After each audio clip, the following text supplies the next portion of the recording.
The first word of the stream, hi Hey, puppy. Hello, puppy. I poopy. Hello. I love my dog. Okay. Hello, puppy. Is Ryan on the wrong microphone? No, No. I'm just really far away from my mic, petting my dog. He's talking to the dog. So yeah. So last we had left off, you guys had woken up wait, no. Trying to remember what we did in last session again. Okay, so last session we had anyone who wants to chime in with recap, feel free. I don't remember anything, and I'm also tipsy. Great. Man, you give me advance warning when we're drinking. I'll drink too. Well, I last mean, I just time... had a beer. Relax. Ed, you have a problem. You need to stop drinking. Stop drinking so much. Last time we managed to find well, at least one of the people we were looking for, and we brought her back home, and we went to her home.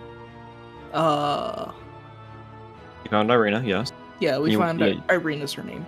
Yeah, you had dinner with her and her brother and Vasily. It's all coming back to me now. Very And good wolf steak. yes, yeah, you had, and then you stayed the afternoon and just rested because it would have been the early morning when you got there. You rested up, and then Ismark asked you to help just watch over the funeral service for his father, just in case any of the villagers who got rowdy wanted to ruin the service, because his family is disliked by the community. And during the service, that was when an elvish man by the name of Rahadin arrived with a letter and gave it to Ismark, who then ran home. But while that was happening, Monica's character decided to go snooping around and found an interesting individual in the undercroft of the church. Who the fuck found a whole ass vampire? And after that, you guys went back to Ismark's house, to where he then asked you to escort his sister to the other town referred to as Valaki, where he believes that she'll be much safer there. Because after Ryan's character mentioned that there were footsteps outside the wall of his house, and adding on to the letter, he has gotten a little paranoid about what might happen to his sister. So thus, for her safety, he was going to pay you, but most of you, I think, declined payment, but I believe he's still going to pay you either way. Shove the money down their throats. Yeah, I Yeah. declined the initial payment. Yeah, so you will be, instead of getting paid up front, you guys will be paid upon her arrival to Valaki. He's instructed Vasily with the money, who will then pay you once you complete the job. Alright. And so you were then invited to stay the night, and now, for a good night's rest, you guys awake to find yourselves inside their home once more. Oh. Oh, wow. For those that forgot, Lionel blockaded the door over here right now, so Right, Ed, like did a you crackhead. I'm just He asleep. Scooby-Dooed that shit. yeah, so you're gonna have to move around. Well, remember he didn't pay attention to the door hinges, so all you just did was put the bed in front of the door. Yeah, so you'll have to step over the bed or move it. This is a really nice bridge, leading to this castle here. Very beautiful picture of Strahd. Thank you. I'll see. Now that sea I'm on mist. the map, upon awakening, I would be happy to move the bed away from the door. I will gladly assist, but you see, Mist, it's very easy to just have a beer instead of getting blackout every time I pick up a bottle. Anyways, let's move this bed, Ryan. Yeah. Where is it? Is it, Yeah, it's just in front of the door. Okay, let's just... You grab one end, I'll grab the other, and we'll just scoot it. And you see, no one died. That proves my system works. Exactly, and I respect it greatly. Why are we all green? What the fuck? What do you mean, why are you all green? Colors. We're all green. You might want to Yeah, refresh we're your all page. green. I'm not green. We're all green out of spite because Oh, we said, yeah, hey, all your someone player should colors are change our green. colors. What And happened? then we said no. Oh, you Yeah, remember no, that? Oh, yeah, don't I you remember? Yeah, that was a joke you guys did. Yeah, we all went green because like my color association is green, so is Azov's, and so was Ace. And No, mine, No, mine- I just I wanted just it to like, be green. Mine's I just been like the pink color forever. green. Not being stubborn. Mine's been pink forever. Miss pointed it out, so I changed it, and then I told Ed to. Oh, okay. Okay. So, yeah, Yeah, you guys we're- moved the bed back. Green team. Hold on, whilst I look up a hex code again.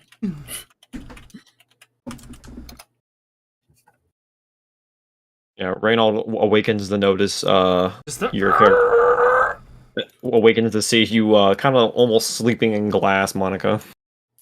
Yeah. He just looks a little worried about that and then moves on. I feel like I would have raised that boy to question what if she was okay. I mean, if she's getting up, he assumes that she's fine. Context matters. There's a problem here. There's a lot of problems. Some you don't want to find out. Yeah, I feel like he'd ask. I'm back. Hello. Hello. I'm back. I feel like he would. I feel like he would question this. One thing I also want to do. The book I snagged from the church. That one on what was it, on cults or whatever. Did you make a note of it? You mean made a note of it? I think I put it in my inventory, but I know I grabbed it. I don't have the name on hand at the moment.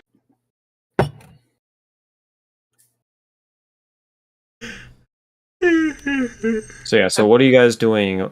So you two are moving the bed. Reynold is sort of like letting the screeching sound of wood on wood just echo through the entire building. Reynold's watching over Monica's character to make sure she's not like injured after sleeping near broken glass. I'm just kind of nonchalantly reading through that book on cults, just seeing what I can get out of it.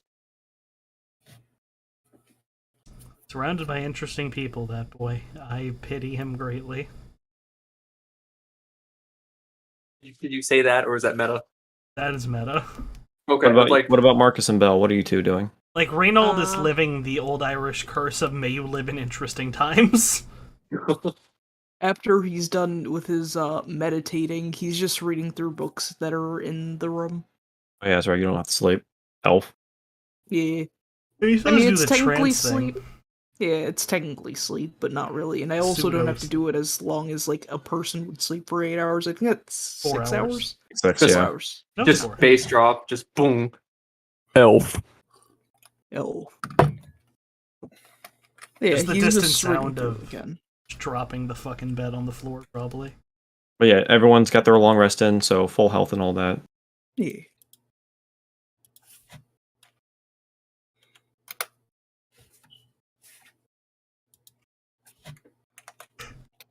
I can once again call on the powers of "No One Loves Me" twice more. Well, that's gay. I wanna Marcus, open what are the you door. doing? As tempting as it is to say your mom.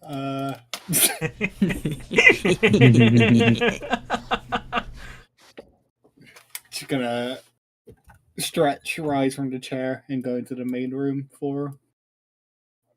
Oh, Don't before really have anything to do. we leave this room, Miss, I want to check the door to see if anyone has tampered with it. Did you close it after Azoth left the door open? I did. Okay, then yeah, it hasn't been touched. There's no booby traps. No. I look under the door to see if I see any shadows moving inside the door. There's light. You don't need to worry about that. There's a fire has been started in the other room across from you.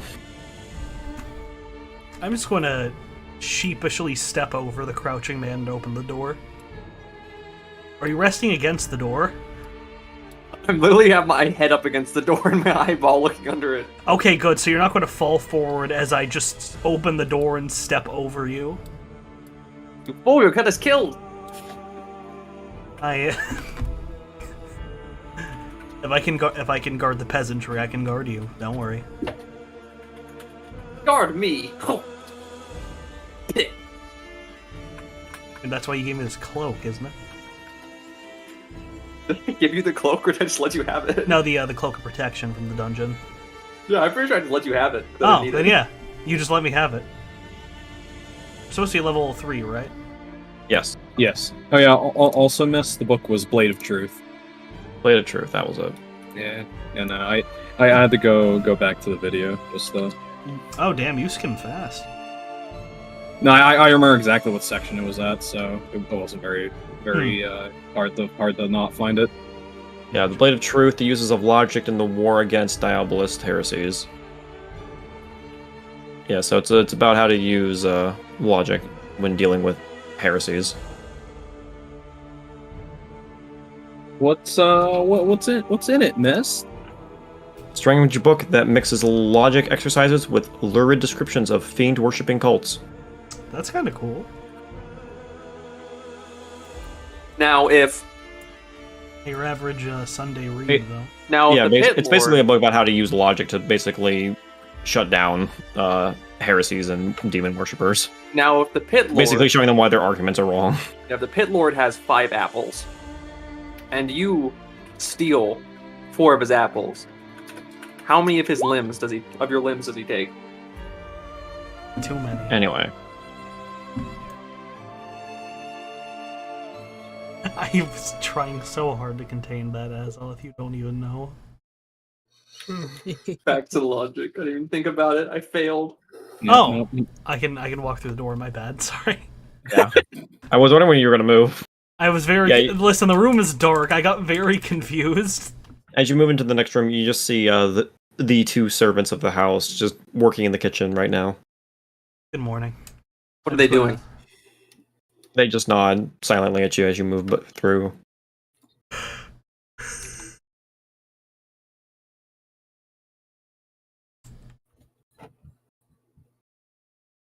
I'm just gonna stand here with my back turned and just wait for Lionel to stop I just paranoid posing. Can I roll an insight check to see if they're actually doing work or if they're just pretending to? You can just look at them and you can see that they are currently working, yes. He's trying to do his character thing, Miss. You gotta entertain him. I mean, there's no role needed. You can just look. Entertain the paranoid schizo. Yeah, he looks because he's he worried. Yeah. Improv, my man, improv. Suddenly he just runs past you. He literally kicks the door open like, I knew you were there. You okay? You'll They scare. must be behind the next door. Just starts stroking his beard. I want to pat him on the back, friend. You're going to scare the rats. He looks at your hand as it's patting him as if you just like insulted his mother. I'll put my hand back down. Still, though, consider the rats. They have weak hearts, you know. Vectors of poison. Sad to say you are correct. I'm Yeah, going as to everyone moves it. nod I'm my going the head. wrong direction. I want to nod. Yeah. I want to nod my head at him as I pass, and nod my head at him, and take my seat. I'm going to do like thing where I flip the chair around and kind of lean back. I'm facing like an this idiot. way.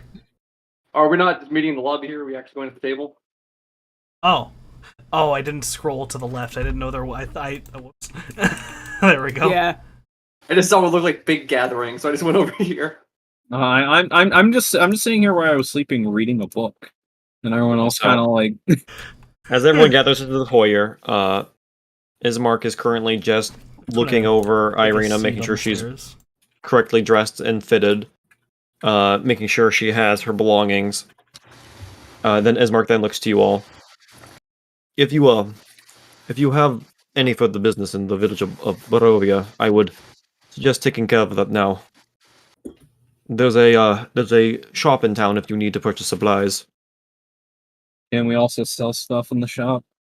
I imagine you could, yes. I don't imagine him not wanting to buy things. You might have to haggle a little bit, though.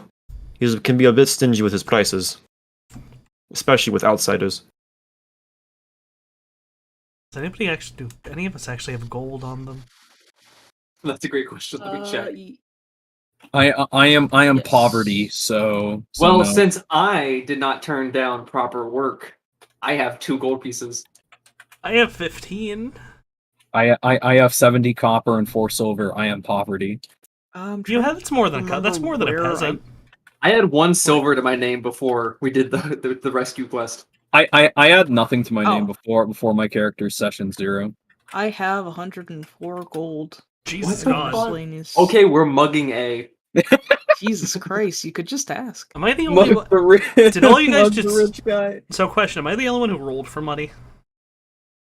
No. I think I rolled 2. I spent it. I'm pretty sure I deliberately taught. Monica chose not to start with money. Yeah, I chose not to start with money. I see. Very I interesting. didn't choose not to I start think with I money, just- forgot.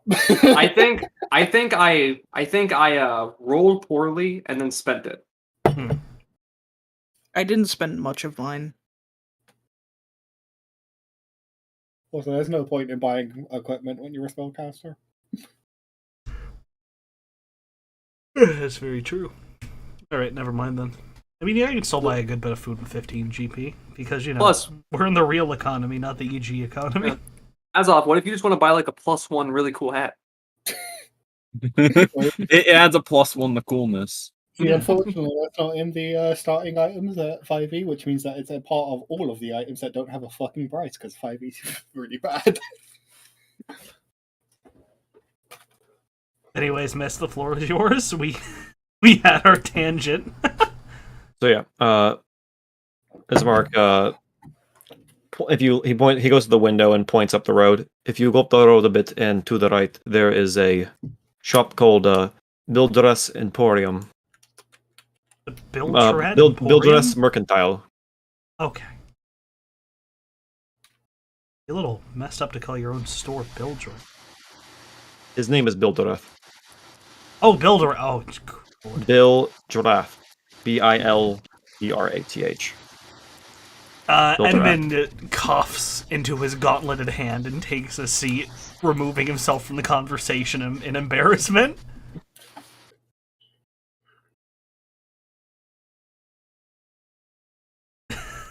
Fucking Bill Drat. Oh, I feel so bad. But if you feel equipped and ready to go, just let me know.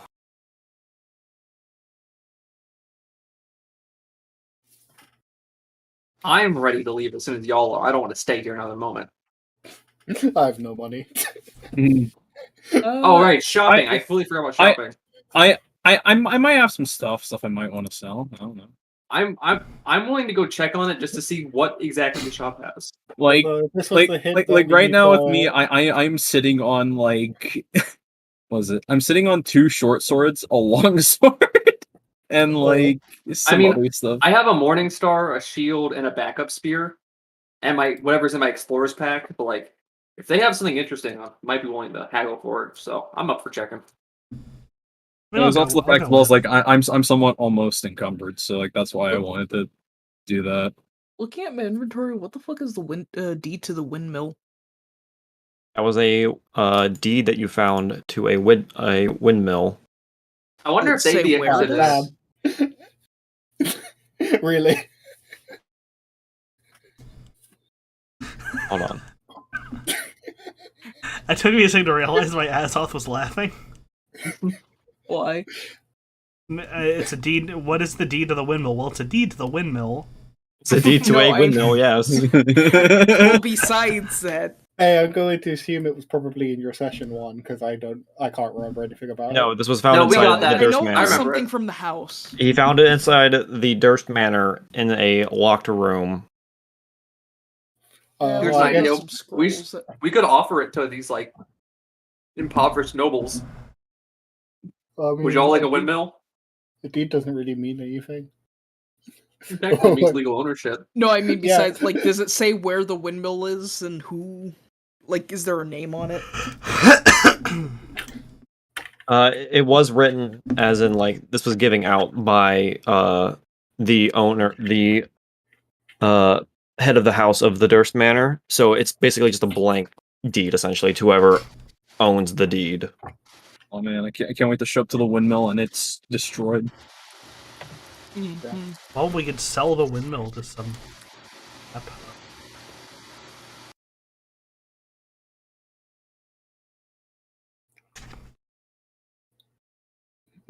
mean, I don't think this place has a government to recognize fucking deeds. Yeah, to the windmill, the deed is signed, and the windmill is said to be situated east of the village of Vlaki.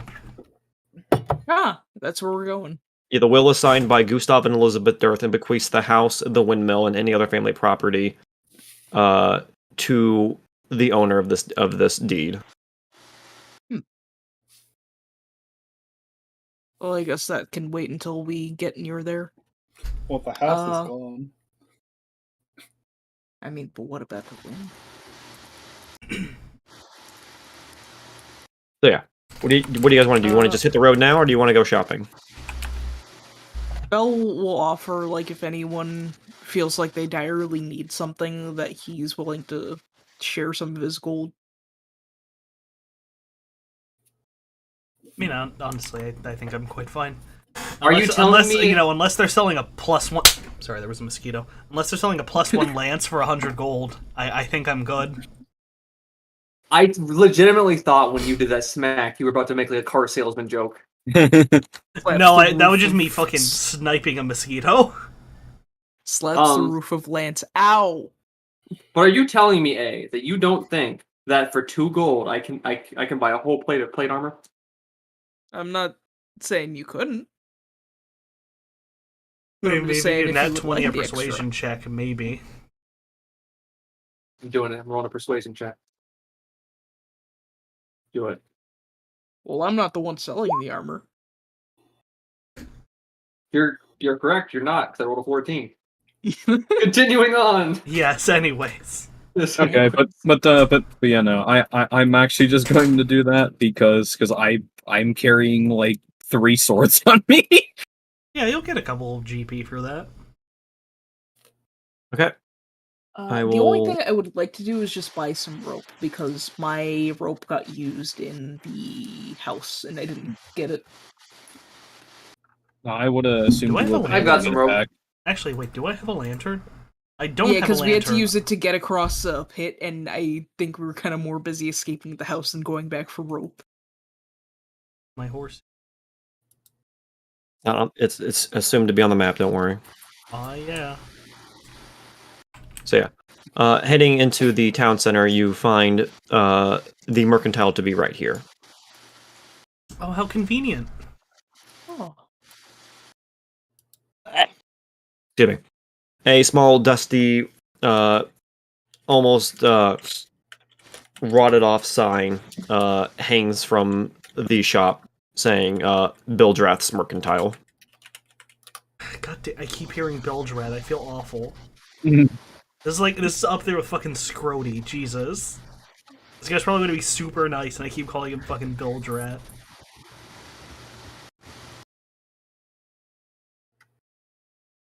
Yeah, could you not talk about Bildrat like that, please? It's very rude.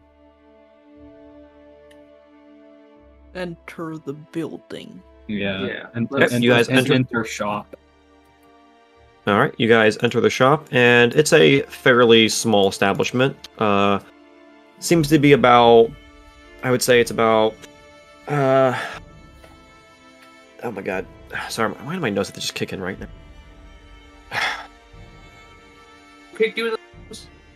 The shop seems to be about maybe 24 feet by 24. It's a fairly long shop. You can see that there are a variety of different items decorating the walls. There's some weapons here and there, and some armor in a few spots, but not too much. As you guys enter the door, the first human that you are greeted by is a very large man. I do have it to him quick. You are greeted by a very large man who stands about almost, you can guess, 7 feet tall. You can see that his muscles are almost ripping out of his clothing, and he just waves as you enter the building. Lordy, what a unit. I'm gonna greet him. Oh, hi there. My name is Bildra. My name... Blah, blah, blah. My name is, Periwimple. Pardon? Periwimple? Well, my real name is Harpool, but everyone calls me Periwimple. My uncle runs the shop. How can I help you? Where's your uncle at? Uncle! We have some guests! And you hear like a grouchy shout from upstairs. Hold on, I'm coming. We ain't buying any chocolate. My mom's like right outside my door. Is my mic picking her up? Barely. Faintly. So faintly, it's not even noticeable. Periwimple then looks back to you guys. Oh, I don't recognize you. Are you from outside of the village? Don't worry about where I'm from. We're from the woods. You You just live in the tell woods? him. That sounds dangerous. Quite. Not if you know what you're doing. Mhm. Yeah, we tend to live a bit dangerously. Wait. Oh, if you live dangerously, how many big dummies have you killed? Big dummies? Big dummies? Yeah, big 200. dummies. Do Say you mean 100? like wolves? 200. 200? Oh, that's a lot of big dummies killed. A great many have fallen by us, and we've done great good for the country. What do these big dummies look like? Humor me. Big dummies, they are like, creatures. He like starts scratching his head, starts trying to think. Like wolves? And then that's when eventually you hear some cloth move as you see an older gentleman who looks to be about in his 60s or so, with a fairly gray beard that goes slightly past his chin, with a very thick unibrow across his head with a shaved head. The man then shouts over, "Periwimple, get away from them. Stop bothering these fine customers." Do they hunt in packs, Periwinkle? I think so. Thank you. The dumb people always do. And with that, Periwimple runs over to you. As he walks, he stomps, and you can see some of the goods inside the shop rattle a little bit. I would politely ask if that poor boy got kicked in the head growing up. Probably something in the water. So, If something in the water, it'd be everybody. The man that you can assume is Bildrath then looks to you. So, you here to buy items? Yes, I'm looking for a lantern, personally. Preferably a waterproof lantern. Also look around, and also carrying a bit too many pieces of equipment. Maybe you might want to purchase those. I'm just here Perhaps for I a length might. of rope. Ryan, do you think you could turn up your mic sensitivity a little bit so we don't hear your fan chugging along? I've tried. I apologize. It doesn't Then work. turn it up even higher. Oh, we don't hear the fan anymore, but can we still hear you when you talk? I don't know. Can you? Yes. Yeah. Oh God, my ears. I'm sorry. That's it actually sounded weird in my own headphones. How about now? Can you hear it? Yeah, you sound fine. Yeah, you're fine. But do you hear the fan? No. No. Okay. I turned it up to max, then I started thinking I sounded wrong, and it fucked my brain. No, you're good. You're looking for a lantern? Waterproof if you have it. I don't have any waterproof one, but I do have a bullseye lantern. Oh, there's the fan. Never mind. Yeah, it's back. If you're wondering what a bullseye lantern is, Well, it doesn't look exactly like this because this is a magical one, but this is what a bullseye lantern is. Oh, okay. It's the ones that are focused around kind of being like a flashlight. Yeah, they're like a flashlight but medieval. Okay, now it's even worse. Yeah, it's louder. Yeah. I think you need to turn it down. I think you might have turned it up. I have turned it down to its lowest setting, so if you can still hear it, you're gonna hear it. Wait, down? Then you put it up. Okay, you're supposed to put it up. I think you put it up and then we could hear it. It sounded louder a second ago. Slide it to the left or the right, Ryan? I've done both, and you guys can hear it at both ends. Slide to the left. Slide all to the way right. It sounds fine right now. I can't hear it right now. So let's just keep moving. Yeah. But yes, I have one of these lanterns. Okay. How much for that in a box of matches? 100 gold pieces.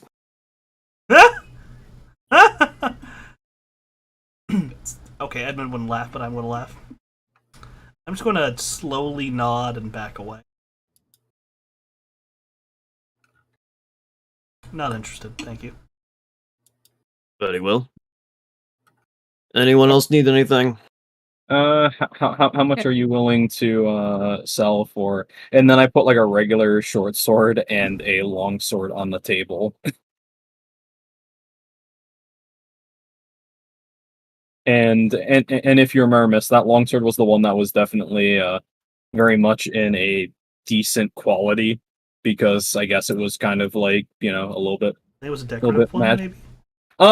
It was yes and no, but it was also seemed to be owned by someone that was or at least the person that buried that person had it a little bit magically enhanced, so it wouldn't wear away too much. Yeah, probably like a sealed tomb and on top of magic. He looks at the short sword.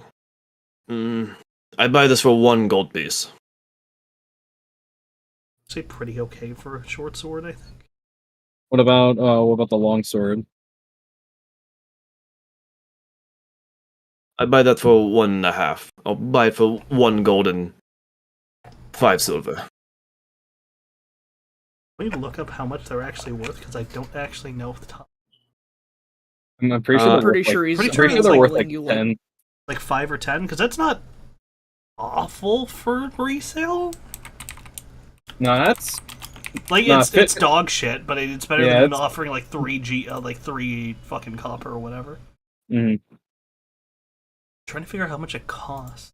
I'm trying to think of like Okay, short sword is 10 gold pieces, so that's 10%. That's not awful. Ideally we should shoot for 33. Okay. I was actually going to I'm trying to think of like what I should say for like a persuasion here, because I do want to convince him that like these are fairly, actually like decently used or decently like, quality swords that really haven't been used too much. Actually, that might be the best way to say it, is that like these swords aren't these swords really aren't used like too much, so they really don't have too much wear and tear. They're not chipped. They're sharp. They aren't chipped. They're sharp. They're barely used. The longsword has been like a little bit magically enhanced, so it actually like has a little bit better quality to it. At least whenever, at least as far as what I know, when the last person owned it. So yeah, I'm just gonna say that and roll persuasion. Damn it! I believe you. This is why everyone should take the lucky feat. No. I was actually planning on eventually taking the lucky feat. It's really good. Let's continue, Miss. Sorry. He looks at you, straight, deadpan face. 1 gold, 1.5. Well, I guess I tried. Okay. Does anyone else want to try? Try what? Oh wait, I actually have points in persuasion. Let's give it a shot. Because that was actually a fair. Well, yeah, I'll allow one more person to try. So, 19. with Edmund trying, he then looks to you. I don't bargain. If you want it badly, you'll pay for it. Or sell it.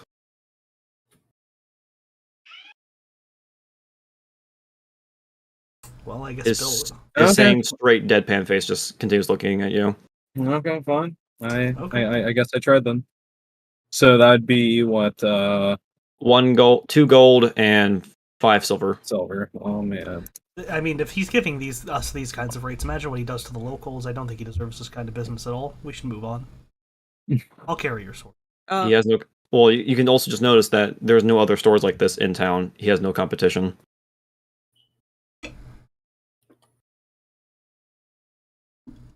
Anyone else buy anything? I don't want to is he- give money to a scumbag, so I think we should walk. Hold on, let Ace talk. He's been trying to say something. How much would it be for a length of rope? You need some rope? I might have some. He looks around. I got 50 feet of hempen rope. 10 gold pieces. Alrighty, that seems about enough. And he will take that.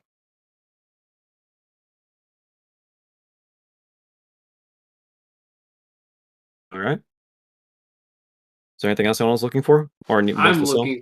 looking for something. What are you looking for? I'm looking for a bag of caltrops. Yeah, but no, Ed, were you trying to get in the way, basically saying like you don't want to sell, Yeah, anything no, to this guy? I have a bag of caltrops. 10 gold pieces. 2 gold pieces. 10 gold pieces. If you want it, you'll pay for it. Otherwise, leave. You don't have customers who buy caltrops on the regular. You wouldn't believe who comes through here. Oh, I truly wouldn't believe anyone comes through here. We're the best customers you're going to get in a while. We're loaded with money. Give us a Really? good deal now. If you're and we'll loaded pay with later. money, you would have bought that lamp. I'm a man Someone of the doesn't- people. Money doesn't mean much to me. We don't keep full purses. He just by he just accepting the chuckles first a little deal. bit. Foolish man. We don't keep our purses full by taking bad deals. It's the only deal you'll find around here. And we'll go to the next town over. Simple as. If you can make it, best of luck. Another question here. Do you happen to know at least more of the area, or if there's anyone that dabbles with maybe I guess maintaining magical items? Just asking. Magical items. You'll find no such things here in Barovia. What do you mean? I found this cloak in a basement. That is a nice cloak. I give you 1 gold piece for it. I don't think Sir, he's with willing all- to sell it. Sir, with all due Listen, respect, you I'm- sound like the trash from back at the castle. I'm not suggesting we kill him. I'm just saying we rough him up a little. This man is I'd everything I rather hate not- about rather not royalty anger the compressed town. into a peasant. I'm leaving. Yes, Better but not to no, waste your time if you don't agree. I'm going to leave because I'm just going to fuck this up. I'm just going to fucking walk. Reynold's gonna be waiting for you outside. He watches as you like kind of stomp outside. Scum So of the... did everything go okay in there? You know those You know what's worse than a highwayman, Reynold? 2 highwaymen? Well, you are technically correct. The only... My mom's playing with a fucking dog outside my door. There are a few things that I would consider worse than someone... There are a few things I'd consider worse than someone who robs the innocent. And on that very short list, someone who robs the innocent pretending they're working behind legitimate lines. Scum of the earth. I also just love the idea that Edmund's saying that while he took like just the long sword and the regular short sword off the counter and walked away with it. Yeah, just tucked under my arm. Yeah, Well, and my character's like, oh hey, I don't have to carry these anymore. We should live in communes. It would be much less expensive. So you didn't sell your stuff? No, I guess she was going to try, but I took it. I like the idea of Edmund just butting in and saying no and taking them, and my character's going like, hey, at least I don't have to carry them anymore. So yeah, she was. I think you were going to sell them, but I just like, no, that's an awful deal, and I walked out with them tucked under my arm like books. Yeah, exactly. That's what I'm going with, and I like that. I like that too. Well, I'm- one has a monopoly. It's I'm very brutish. It's genuinely- very fitting of what I'm going for with Edmund. Brutish but good spirited. Okay, but does. yeah, no, you just have a regular long sword and short sword. So like, if you want to add those to your inventory, Ryan, go ahead. Last thing Lano does is he reaches into his pack and says, well, I guess I do have one thing I could sell you. And he pulls out this little wooden box. What's in it? Opens it up and it's full of cutlery. You were trying to sell cutlery? You want to Looks get down- rid of some silverware? He looks down at it, he looks up again and says, you know what? You're not even worth it. Closes the box again, puts it back in his pack, and walks out. Bye.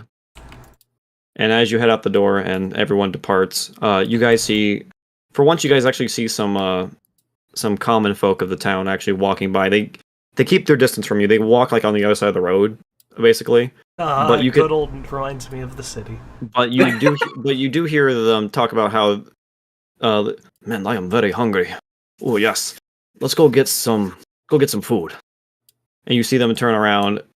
As you guys are watching them walk away, you do pick up a scent.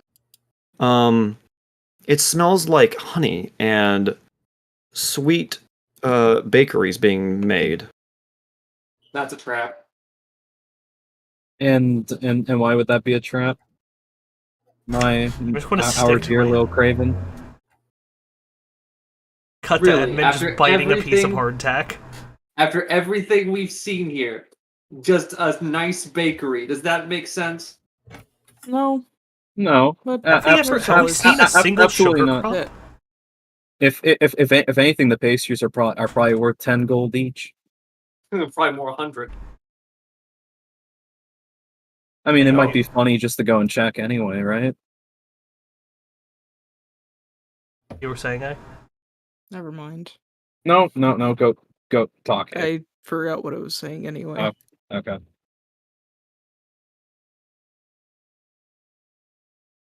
What about you, Marcus? What are you doing?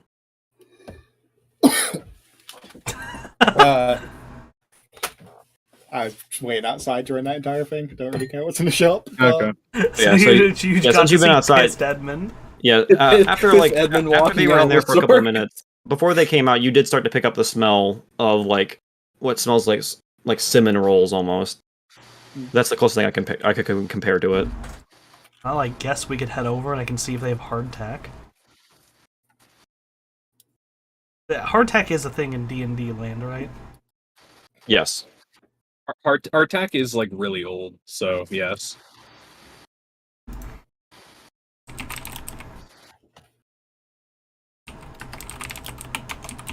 Yeah. Do you guys want to go follow the smell? Yeah, hardtack was made in the 1600s, so yeah, may as well. Yeah, that's around this time period, basically. So yeah, you guys want to go follow the smell and check it out, or you want to just head back to the house? Depends on the group. I've got 10 rations in my pack. I don't really care about a sweet smell. I don't have any rations. I have 10 rations. I have none. I've been living off the kindness of strangers.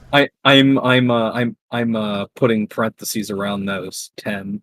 So yeah, I'm good, so I don't need anything. Yeah, so for Edmund, that smell is very appealing to you right now. You're feeling a little hungry. I'm sorry, I'm listening to the pupper fucking shaking out there in the bathtub. Yep. Taking a splash in the bath. Alright, I guess I'm going to the bakery to see if they have some hardtack. I'm also curious by the bakery. I want to see what's going on there. Okay. Those of you who are going, go ahead and head over here to this corner over here.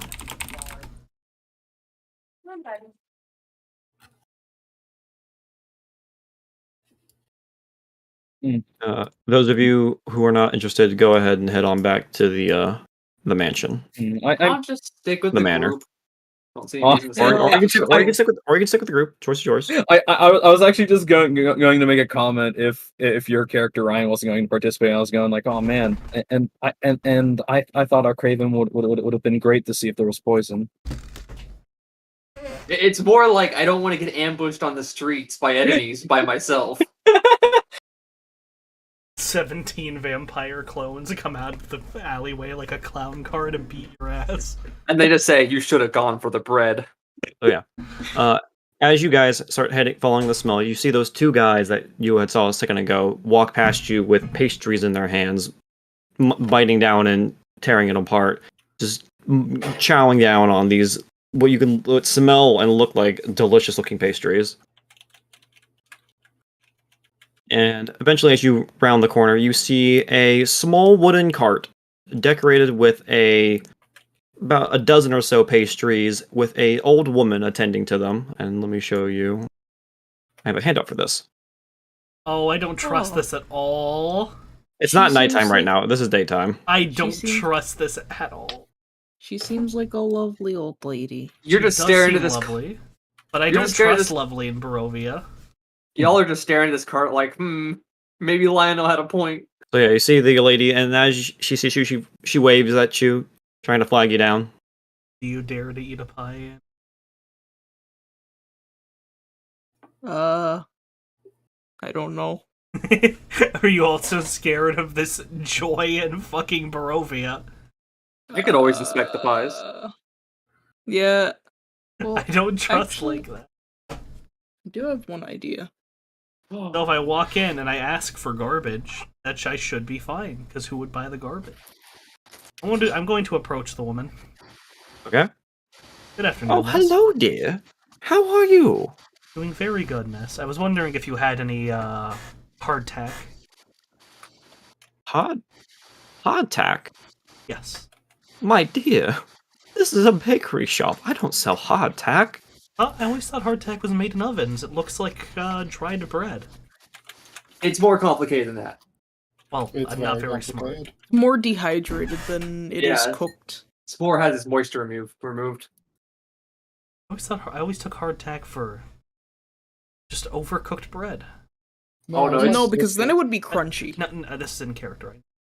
Oh, I'm fairly certain hardtack involves like something with like drying it more than anything. I know. I've seen like recipes on making hardtack and stuff. There's just No, I was Yeah. I was trying to say that like in character. Oh, I'm sorry. Oh.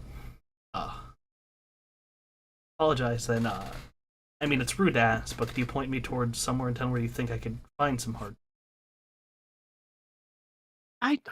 No, actually, there's not too many bake shops around here. But perhaps I could make you one and get back to you on that. I'd appreciate that. But where are Maybe. my manners? My name's Morgantha. It's a pleasure to meet you. Pleasure to meet you Remain too. to be seen.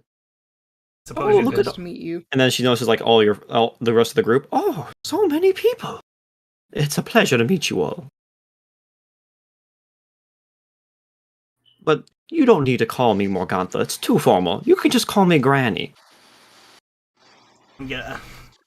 I'm casting Divine Sense on her. Okay. Edmund backing up to Reynold. Just me, or are you getting the same impression of that witch we met outside Baldur's He Gate? doesn't even respond. He is mean mugging the old He- lady. Like Oh, no, I'm talking to Reynold. my character is like raising the biggest eyebrows right now.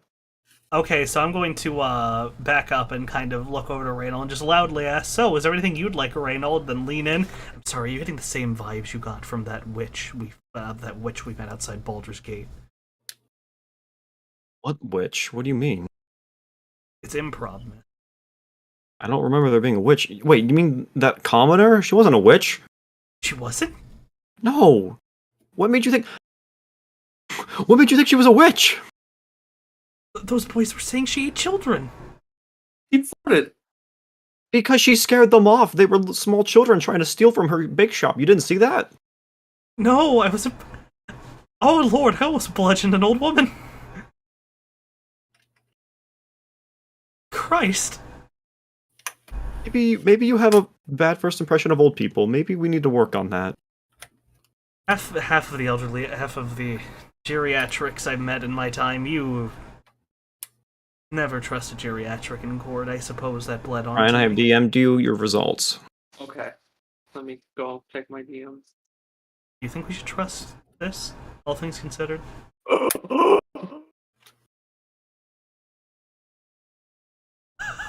I don't like that. I don't like that. I don't either. like that. Well, What? How close or strong is that presence? It's around here. You can tell it's her. I love the idea of Lionel now just visibly sweating. Lionel going Uh, fucking white as a Lionel, sheet. what are you making a face at this at all? Are you starting to like He was mean mugging her, and he's still mean mugging her, but now he's sweating. Morgantha looks over to you. My dear, is something wrong? Are you okay? You seem uncomfortable. I'm fine. Everything's fine. How are you? He's always uncomfortable around tons of people. He's a very paranoid man. Play him no mind. How are your pies? Oh, they're quite delicious. Would you care to buy one? May I take a look at them? Of course. You are free to approach the car and look at the pies. Jesus. I am pretending to inspect the pies. Okay. Let me check my spells. Hold on. Oh no. Don't have anything that could specifically deal with this. What are you looking for? Because that would help figure out what to roll. I mean, I could smite. Are you curious about the contents of the pie? Smiting a fucking pie? What is wrong with you, you cokehead? The old lady, not the pie. I mean, you could probably smite the pie if you tried hard enough. Okay, that makes infinitely more sense. Well, currently your weapons are sheath. I don't think my character would ever sheath it, but I'll roll with it. My character's weapon sheath. Okay, Alright, I'm going to draw my weapon and be like, die, fiend! Really? Okay,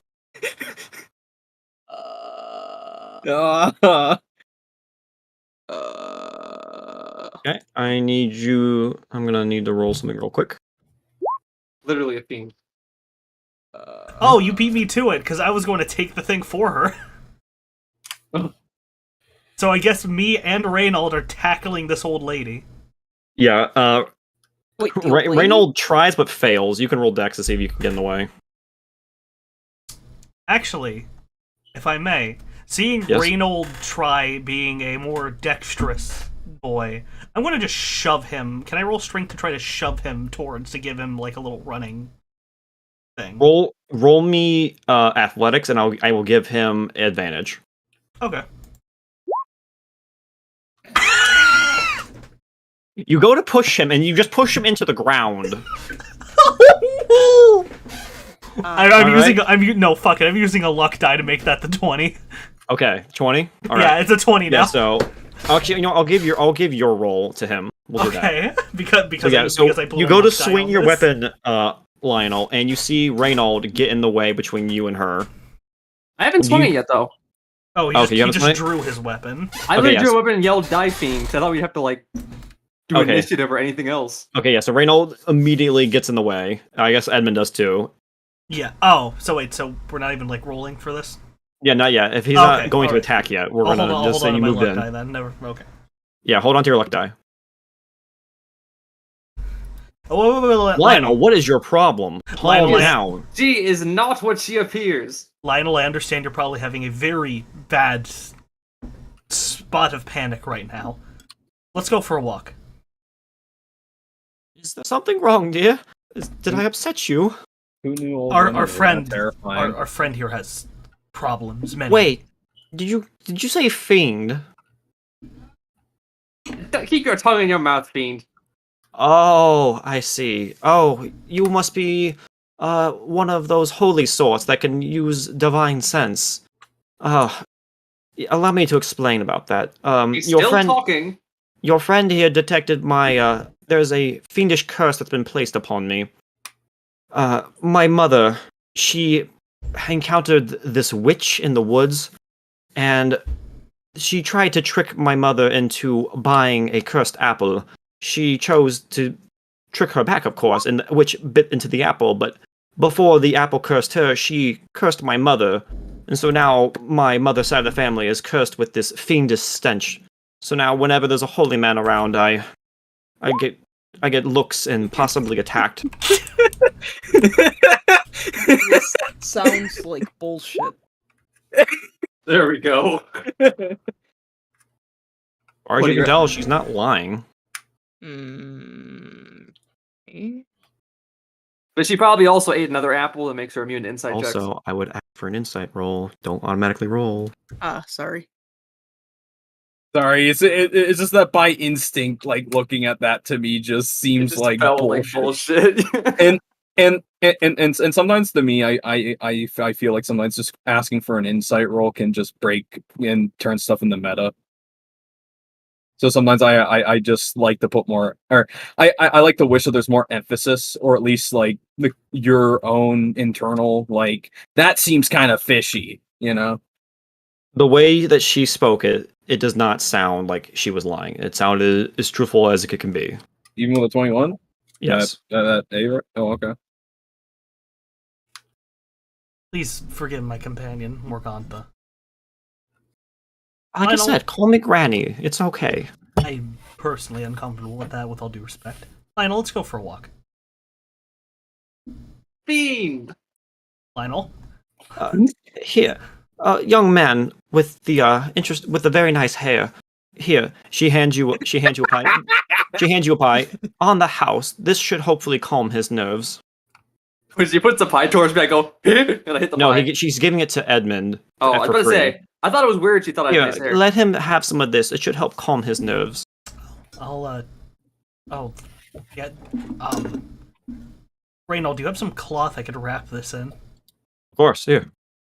I'm gonna wrap it in cloth and try to put it, like, plate down in my bag. Okay. Because I have a fucking pie now. So I'm just gonna start, like, tugging Lionel by the Lionel, let's go for a walk outside of town. Let's bring this otherworldly monstrosity to justice! Lionel? I resist, sir. You were trying to say? If you wouldn't mind, I would like to purchase a pie. Oh, of course. It's only 2 silver pieces. It's a good deal.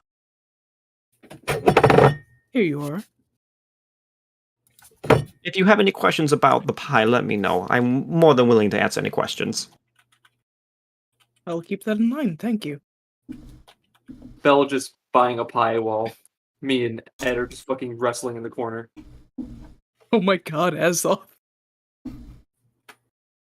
Well, actually, if you want, you actually can try some of that free sample I gave your friend there before you buy it, if you wish to try it before you buy it. Oh no, there's no problem at all. All right. Thank you for your purchase, then. And she hands you over the pastry. I take it. And I'll walk along with the others who have been them dragging off Lionel, and I just start eating the pie. Are we just gonna, like, just roll with Lionel being dragged away by the group, or is there, like, a roll here? It depends on how much she wants. It depends on how much she wants to compete with it. I'm just kind of standing here. like Ryan, you want to just make this like a fade to black? We drag you to the outskirts of town, kind of thing. Why do I have to get dragged? Why do I have to lose in the fate? I'm fine with it. It's fine. Okay, so yeah, just as fucking Val is chewing on his pie, we're just fucking hoisting up Lionel, dragging him away. That's like, Lionel. What happened? What did you see? He is a fiend! My eyes do not lie. Curse bollocks. Well, I don't doubt your eyes. I also don't doubt that woman. She seemed quite genuine. A fiend in what sense? A fiend in the literal beast sense? Or in the sense of the creatures of hellfire coming to kill us. Well, not the 7 hells of hellfire, but the other hellfire. I thought those were devils. I'm not a priest. And demonic is infernal is referring to things of the 7 hells. Or is it 9? I don't remember. Again, 9. I'm playing off my own stupidity as Edmund because he's not very bright. Yeah, right. My character got -1 in intelligence too. Bro, I have 10 in. You were saying? And it's normal. That's normal intelligence. What am I sitting at? I'm sitting at 8 and I'm stupider than you. Okay, yeah, that's pretty stupid. That's a little dumb. See, I'm allowed to not know the difference between hell and the abyss. I'm not a holy Y'all man ain't got positives yet. What was that in? I was just making a joke. Okay. But But yeah, yeah, I won't be a holy man until like level 7 or something. But yeah, when you bite into the pastry, did you ever have any pastries when you were in Pennsylvania? Yes, I think. Pennsylvania. When he was on vacation with you? Oh, we got popcorn. We only that's buy kind weird of a Pennsylvania. pastry. I mean, the way they make it, it's a fucking pastry. Hell yeah. I also had Dunkin' Donuts Munchkins in Pennsylvania. Oh yeah. PA is the most empiric of states. No, it wouldn't be because of all the wood. But no, it's literally Pennsylvania. Yeah, Sylvania means wood forest. Yeah, exactly. So but yeah, I don't know what like the last like real sweet pastry that you had last time, but think of one of the best pastries that you've ever had, and that's how good it is. Did you know that Romania is mostly forest? No. I imagine it tasting like a very like nice warm snickerdoodle, like nice and soft and very sweet. Yeah, Language. once you guys like walked away, Morgantha looks to the rest of the people that stayed with her. Be sure to tell your friend that when he eats it, he'll be having the most wonderful of dreams tonight. These pastries are infused with a bit of magic that my mother taught me before she was killed by that witch. The pies will bring the best of dreams that you could possibly have. It helps bring some most needed cheer to the people of this downtrodden village.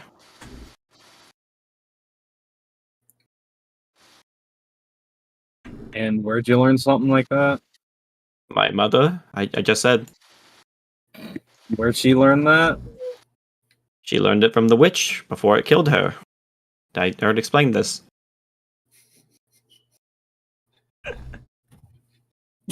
Where'd the witch learn it? I need to trace this back. It starts taking notes.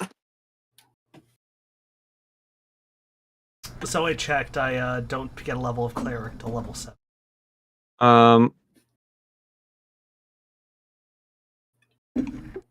Okay. But yeah. So what are they? So are you guys gonna eventually come back to the village? Once he's calmed down, yes. All right. And then what do the rest of you guys want to do after that? You want to buy more pastries, or do you want to head back to the manor? Not buying pastries. Oh, you don't want to have a good dream? No.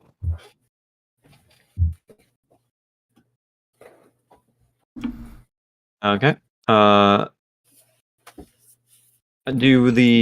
Does this group do you guys stay there, or do you eventually just break away after a minute? Yeah, for the entire campaign. This All is right. where we are now. May roll new characters. We just get, while we're in the woods, we just get ambushed by the 7 vampires. You guys having taken so long, eventually Vasily and Irina come looking for you guys, wondering what happened. And they just see us, me, Lionel, and Belle, talking as we circle the outskirts of the town, looking on some kind of very janky-looking patrol path. Yeah, Vasily like waves to you, like as you guys are like walking around the outskirts of town. Oh, I should add, I have Jack by like the tassel thing. I'm not actually riding him. Of course. Oh, Fuck. I'm just Bless you. I'm just gonna wave back and and continue on our very jank patrol.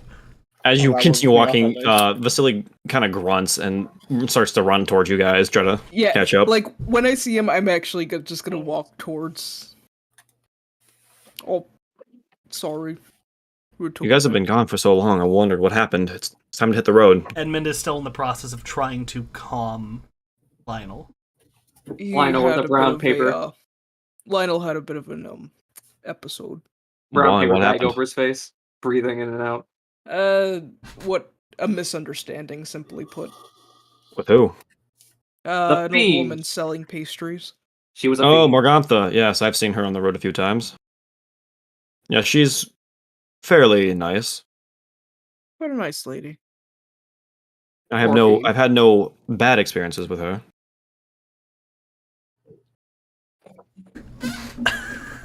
He sees you eating the pastry. What's that you got there? Pastry. Oh, you purchased one of the pastries. I see. What's the deed to the windmill do? Hey, I'm sorry, the way you just said a pastry, I fucking coughed up. Well, I'm gonna go get your friends, and we need to hit the road. Alright, I'll regroup with the others. It takes us. It's gonna take us at least 6 hours to get to the Zare Falls from here. Ah, quite a trip ahead. Hey, you had the exact same energy as the deed to the windmill situation when you said a pastry. So yeah, eventually Vasily flags you two down. And, like, you guys can keep talking, but he wants you to at least get on the road. Yeah. Would you like to get on? Would you like to get on my horse with me? Me? Yes. Would it fit both of us? He's a tough. How big of a horse is? It can fit 2 people. He's a tough old horse. Come on. I didn't know he was that fat. I'm just kidding. But how dare you insult my? I would have meta insults, okay? Yeah, I guess I'll get on the horse. But yes, me and Lionel are. Yeah, I guess if it does come to combat, Lionel can just jump off the horse into battle, and I can do my cavalry charges. This WWE body slam someone in my chainmail. All right. So sick. You are in control of the token, so go ahead and follow the road, if you will. On the road Where on the map is it? I can't wait to get zoom out and then road again. you'll see it. All right, let me. There you go. Run over. Oh, thank you. On the road again. Oh, it's I forget it was a hexagonal grid. We're living in Civ, baby. Yeah. Ah, hell yeah. Oh, and you're representing it with the crow. Very clever. It's a raven, idiot. When are we getting the loft, by the way? Yeah. We already have the bird.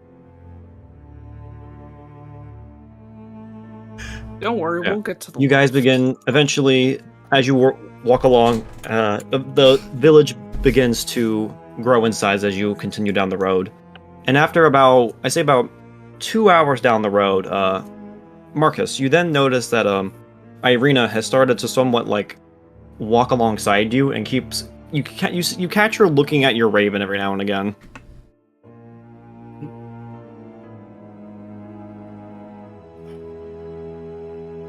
Is something wrong? The moment you say that, and she notices that she's been spotted, she pulls her scarf up a little bit to cover her face. Apologies, I was staring. I did not mean to do that. It's no need to apologize. It's not really any deal. It's in Barovia. A raven showing up is a sign of good luck, and so my brother pointed that out to me, and he saw that possibly you showing up was a sign of good luck for us. So I just wanted to say thank you. You saved me back in the manor, and I wouldn't be here if it weren't for your group.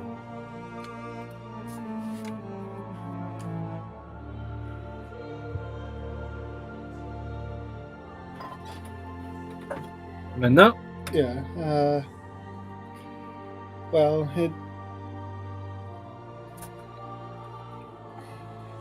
it's just doing what any decent person would have done, right? See someone in trouble, you not helping them, you may as well have been the cause of it to begin with. Of course. Yes. You can see her somewhat smile a little bit, and then she falls back in the grip a little bit instead of walking alongside you.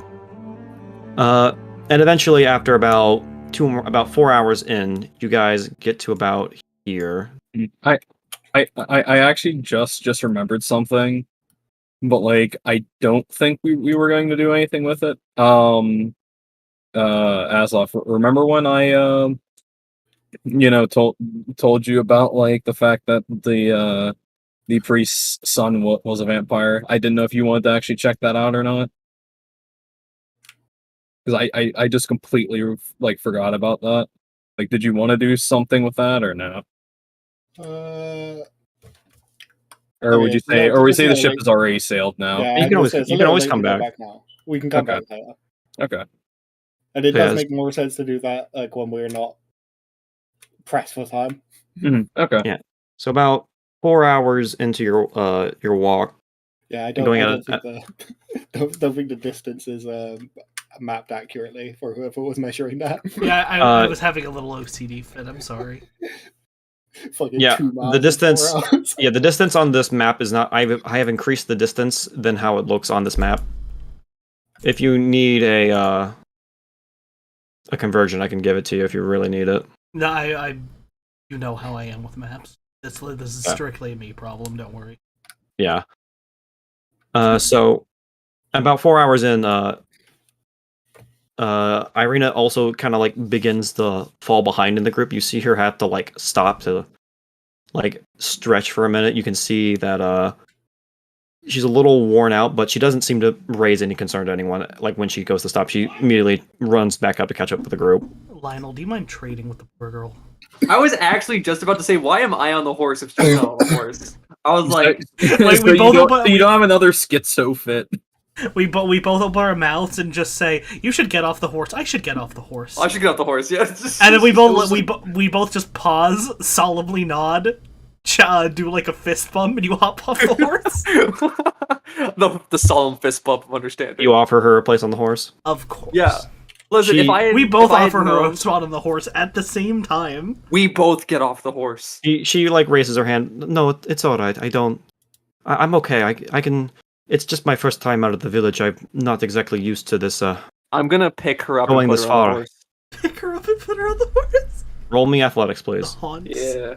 That one. I actually would be really interested to see what a now would look It'd like. be here. really good if a nat one You happened. throw her. Jesus Christ.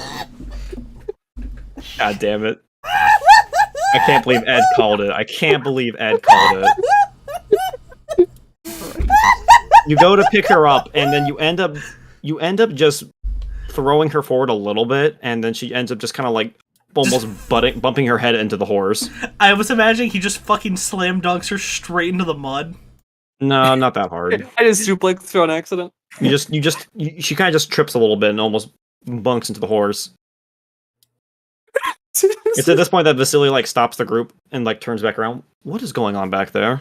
Oh, our Craven here is not much of a ladies' gentleman man. What does cravenness have to do with picking a woman up? because it bothers you.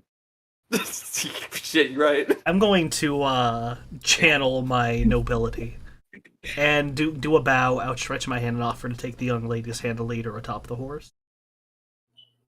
Ed, roll me perception, please.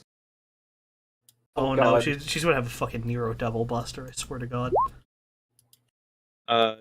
She, for a second, she pauses, she kind of thinks about it, and then she does take your hand, and as you're pulling her up, you do see her pull her scarf over her face a little bit more. You can see that she's currently a little, her face has gotten her cheeks have gotten a little red. Ooh goo. It's more of an embarrassment. She seems a little embarrassed that she didn't want to seem, judging from what she was talking about earlier, it seemed like she didn't want to be a pain. What the hell happened to the horse groomer? Wilfried? Yeah, where the fuck is Wilfried? Now I'm worried. He's He with the group. vanished and no one noticed. Him and Never Reinhold are said with the group. anything. he got I'm right here, swept boss. off What's into up? the woods. Just vibing. Wilfried, and I want to take the short sword, and one of the I put the two Monica's two swords at my waist. I just want to take this sword, like, hey, Wilfried. I just want to throw him a short sword, backup weapon.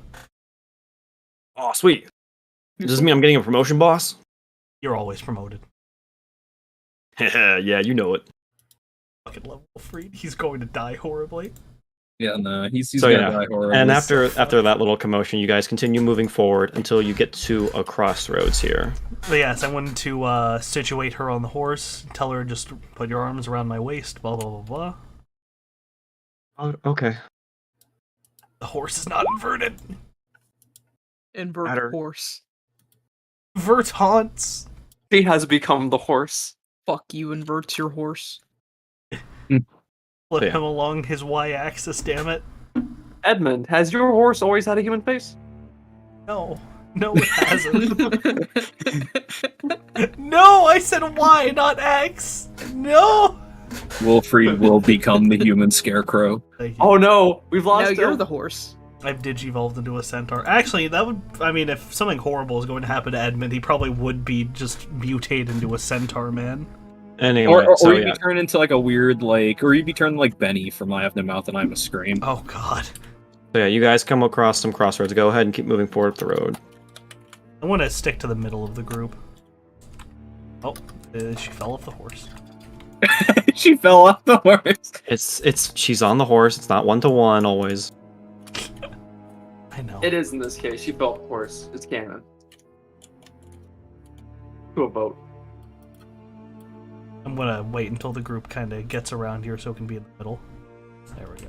Lionel's just sulking after fucking his embarrassing display. After his second poor attempt with women. Yeah, I don't think I was trying to court the granny. Yeah, no, you weren't, but you seem to have a bad also, luck. If you the other sex. If you count the time you terribly roasted my character, he's had 3 bad encounters with women. Oh All shit! Right. So as you guys approach the crossroads, an old wooden gallows creaks in a chill wind that blows down from the high ground to the west. A frayed length of ropes dance from its beams. The well-worn road splits here, and a signpost opposite the gallows points off in 3 directions: Barovia Village to the east, Zarapool to the northwest, and Ravenloft and Valaki to the southwest. The northwest fork slants down and disappears into the trees, while the southwest fork clings to an upward slope. Across from the gallows, a low wall, crumbling in places, partially encloses a small plot of graves shrouded in fog. Free rope. You see Vasily look at the signs and then look back to you. If you want to head to the Zerf pool, we need to head this way. And he points down that way. If you wanted to skip it and head to Valaki, we can go that way. But I imagine you wanted to stop by the Zerf pool for something, right? I forget why. Probably. That's why you came here. Madam Ava has beckoned you to come to her at the Zerf pool. Yeah. Oh, we should probably drop the escort mission off first, I think. I think a lady who's powerful enough to contact all of us across the continent probably is a pretty safe location to take her. That's true. I don't think this is going to be just a simple pie seller that we're meeting. I guess we can head that way. And as Vasily says, head that way, you guys all of a sudden hear the sound of rope being tightened. You hear a creaking noise. Divine sense. Oh no, someone's taking the rope. I'm a little lazy to read all this out, so I'm going to just hand everyone a handout. Oh boy.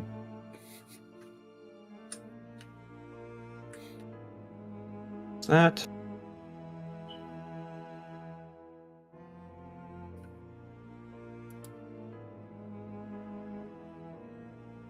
Alright, you should be getting your handouts momentarily. Okay. Feel free to read those handouts. Well, the handout. Is it the one at the top? It should say the hanged one. Do you want me to read it? No, just read it to yourselves. In the meanwhile, Irina also and Vasily also look towards the gallows, seeing a body hanging from the gallows.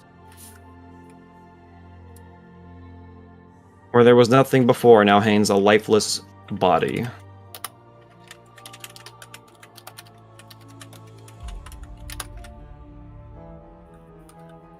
To go up to the body and cut him down.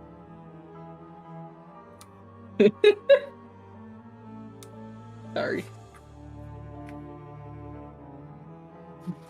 It's funny. Hold on. Let's wait for everyone else to catch up. Make sure everyone's read it. Okay. You know, I've read it. I've read it. I'd like to step closer towards the gallows. Yeah. Look at what he's writing. How's everyone reacting to seeing this body? I'm just curious. Not the Initial first dead reaction. body. Not the first dead body I've seen. Belle has no, much of outward reaction other than, huh, that wasn't there before.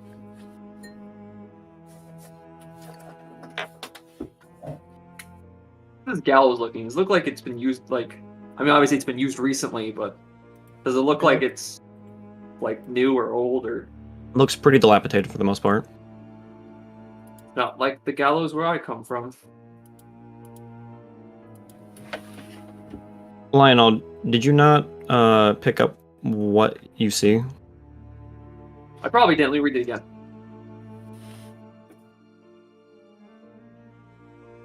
Handout, handout, handout.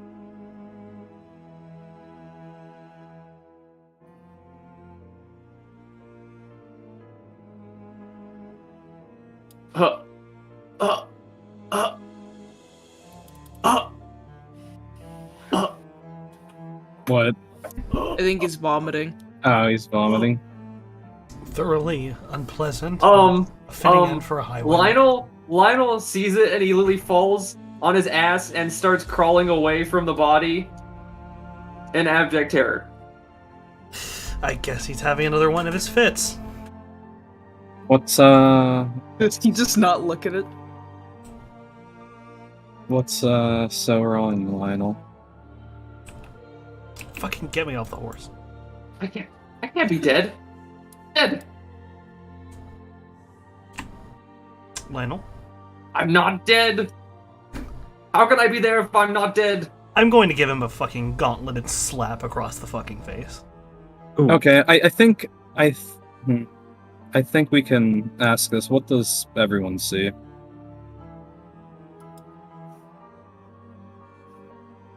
Irina is the first one to speak.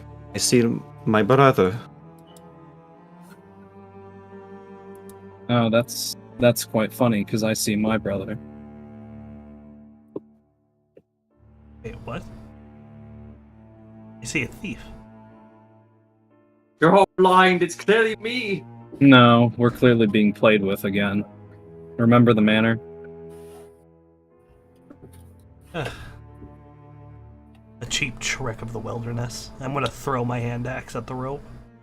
No, I'm not even gonna waste my time with that. I'm going to check and see if I can I actually want to go up here and actually see if I can feel around with this. Is this actually like physical, like an actual body here?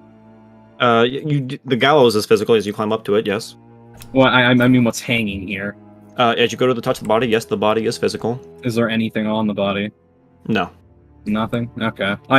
I just hop off it. And I just hop on it and I just kind of like hit it with a fireball. Or you can do that. The moment you hop off the gallows, you see the body has begun to rot already and is just slowly dilapidating apart until it's nearly that of a skeleton. Huh. Edmund is just here doing the Los Angeles wake-up call of repeatedly shaking and slapping him until he stops screaming. Sorry, I was being quiet so everyone else could have their moment, but like when you hit me across the face with your gauntlet, he goes, oh, thank you, I needed that. Okay. It's more stupid And tricks then in the woods. then he gauntlets you across the back of the face. Reynold looks over to you, Edmund. I saw you hanging there. Did it also say thief? Because mine said thief. Yeah. No, I saw a different word. I saw villain. Mine also said thief. Well, looks like it might be a game of opposites. A cruel mirror. Meaning, you're no thief. None of us are thieves. No thieves, no villains. Only heroes and givers? Givers. I wouldn't go so far with that, but okay. I would not call myself a giver, but sure. In the grand scheme of things, I think we're heroes. Comparatively. Awkwardly scratches back of head when called a hero. For the first time since this whole event has happened, Vasily finally speaks up. Well, let's get moving. What did you see, Vasily? Yeah, you were as quiet. As he turns to walk, he then looks back to you. He pauses for a moment and then just looks to you. An old friend. T Strahd. So he's starting to get sus. Oh no, Lionel's paranoia is getting worse and worse. I constantly teeter in and back and forth in this game between being roleplay paranoid and being actually paranoid. Good, you should be. But yeah, he Yeah, just here I he am looks being more cavalier than JFK in Dallas. he looks back to the rotting corpse that's hanging there now. That is now on fire from the firebolt. Just an old friend. That is a joke for me and Ryan and nobody else. I look towards lady friend here. Oh, you might want to clean your hands off. Even if it's some sort of illusion. Dead bodies and disease are no laughing matter. Of course.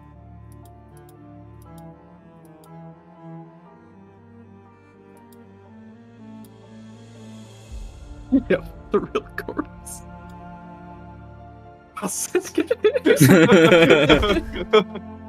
You would. Hey, that seems like a fun doodle to do if things get quiet during combat sequence. Just take one of those get vaccinated posters and put Bell. Yeah. Vasily then beckons the group to follow him. All right, let's get moving. But yeah, I did pay you back for the friend slap by slapping you back. I'm just gonna take it on the chin.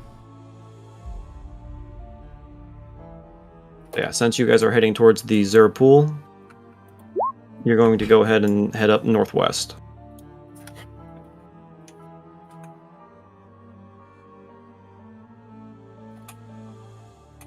And eventually, as you guys move further and further into the woods, the sun has begun to somewhat set. It seems to be about 4 or 5 o'clock.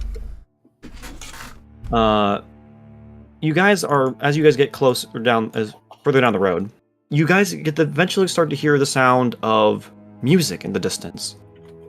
Music, and then the closer and closer you walk, you then get to hear laughter and yelling and all sorts of joyous noise in the distance. I don't trust anything happy and cheery in this place. Can you stop being paranoid all the time? It's not paranoia. It's being a realist, okay? And eventually, You're guys really paranoid. Oh, are these those friendly gypsies? Oh. Ed, that's not a word you can say anymore. It's not? No. Yeah, you have to say Yeah. welcoming gypsies. I think a better word would be drifters. Say Diverse Romani, gypsies? or Romani is the closest thing you could use. That would also probably. But yeah, you guys eventually move further and further up the road, and eventually you guys see what looks to be about 6 or so wagons, a bonfire burning. You see people drinking and dancing and laughing. Music is being played on strings and woodwind instruments. And as you guys eventually come up to here, there's a song I would like to play, but I can't play because copyright, of course. But Posted in the yeah, I'll just post it in the chat in case anyone Yeah. wants to play for themselves. I can't, Oh. sadly. So yeah, you guys eventually move up the road, and then a man and a woman turn to see you walk up, and they immediately just throw their hands in the air and go, "Ah, you're here! Welcome, welcome, welcome!" And they immediately come running up to you. any recognition. Nope. But they seem like they recognize you, though. I don't trust that. That's a scam tactic. I've been to a bar. Should never trust people at festivals. Our dear Craven, Yeah. I'm pretty sure you don't even trust children. But yeah, you see They spread germs. Yeah, the man is larger than life, and he seems quite boisterous. And then the woman is much shorter than him, and is not as loud as he is, but she seems quite excited to see you, though. They immediately, start to have their hands out, like, follow us. Please, have a seat. We have plenty of drink and food, come. So, what do you do? I'm going to do what I did before and just sit at attention on the horse. I'm going to keep the young lady with.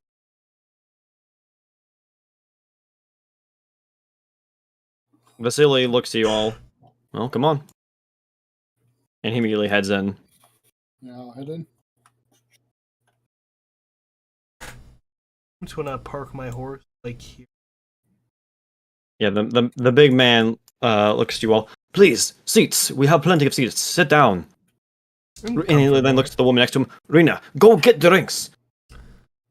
And she immediately runs over to this box over here and grabs a bottle of wine and several cups for everybody. I am most comfortable on my steed. Excuse me. The man then looks to you. Oh, please, let your steed have a rest. We have our horses up by the river, having a nice drink and some food for them. No. But thank you. Reynald looks to you and then looks to Wilfried. Wilfried immediately just puts his his hand off his sword and just goes, "All right, finally, these are my kind of people," and heads right in. Reynald then looks to you, Edmund. Is it okay to head in, or be on guard? Right. You know what friendly faces. What happens with this town? Or in this country, land? What should I say? Land is appropriate.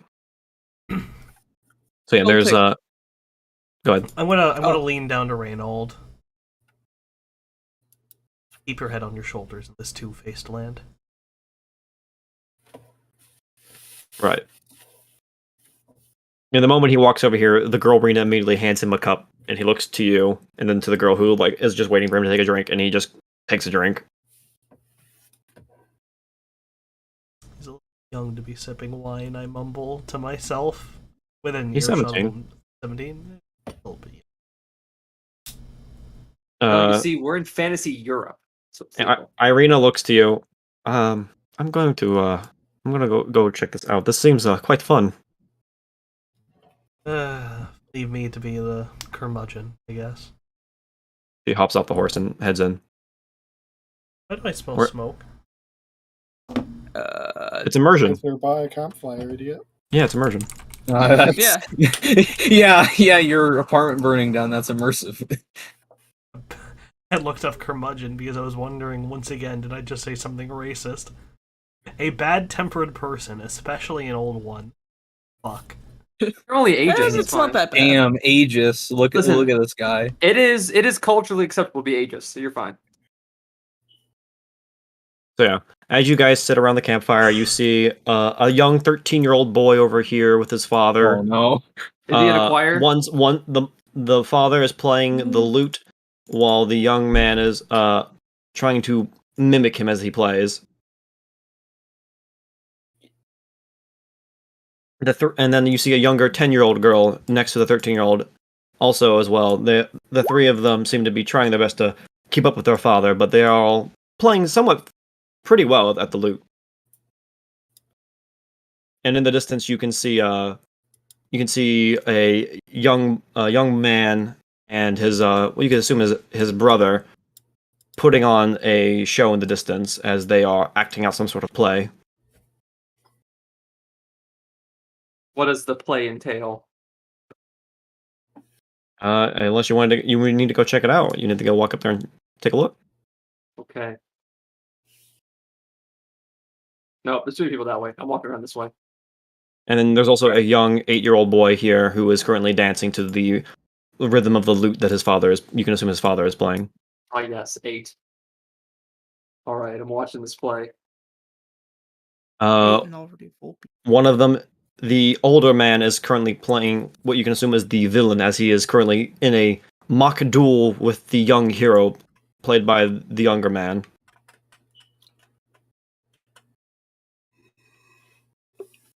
I call out to the one playing the hero and be like, "Come on, just harder! Don't let the villain win." He looks over to you and gives a smirk, and he does exactly what you say. And then the villain steps back. Ah, I see you have stepped up your gang. And they continue to take your little bit of improv advice and continue going. And the once rest he, of you? oh, sorry, Go there's ahead. one more part to that. I look at the villain and say, "Well, come on now. Everyone knows all heroes are secretly villains. Teach him the truth." And he smirks at that and lays on the pressure. What are the rest of you doing? Bell's sitting by the fire, and he's just. I am on the outside right here, just keeping an eye on things. He's watching from the inside, just seeing what's going on. I will trot my horse up. Same off to you, young lady. The woman from earlier, she just comes up to you with a cup of wine. I don't drink on watch, I'm afraid. You do not need to be on watch, my friend. Relax, you're safe here. In these lands, it is time. Yeah, I apologize, but in these lands, I feel I must always be on. You Gregorio, I swear. And like that, she moves on over to Kat to hand her a cup of wine. No, not interested. Okay. And then she heads over to Marcus. Marcus will take it with a nod. Hunlings. At least some of you aren't too stingent. Yeah, but no, my character's kind of just standing or just like leaning here. At least being close to Marcus due to just trusting them more. So.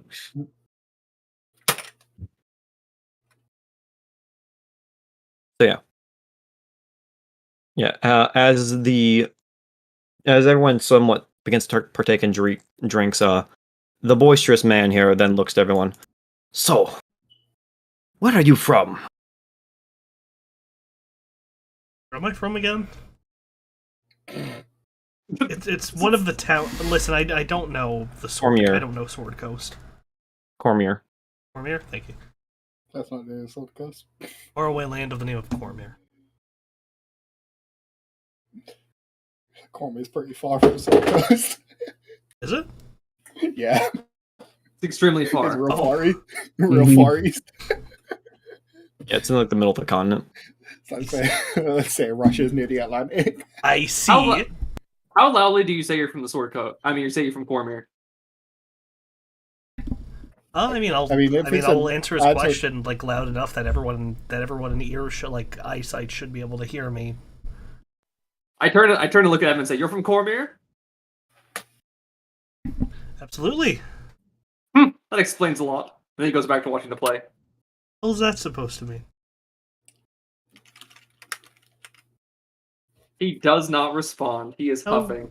How rude. The man then looks to Bell next. You are not human, are you? Let me guess. High elf. Close, but not quite. Oh no. Looking at your skin, the hair. Oh, you're one of those moon elves, the Eladrin. Yes, actually. Wait, you're fucking Eladrin? Yeah. Huh. So then you must hail from what do you Gregorio call it? The Feywild or whatever. I did live there for a time, but that was quite a while ago. Aha. And with that, he then looks over to Rena. I told you, Rena, someone of here would be from the land of the fairies. You owe me 5 gold. So much tragedy in half your characters, eh? He then looks over to Marcus. So, friend, where do you hail from?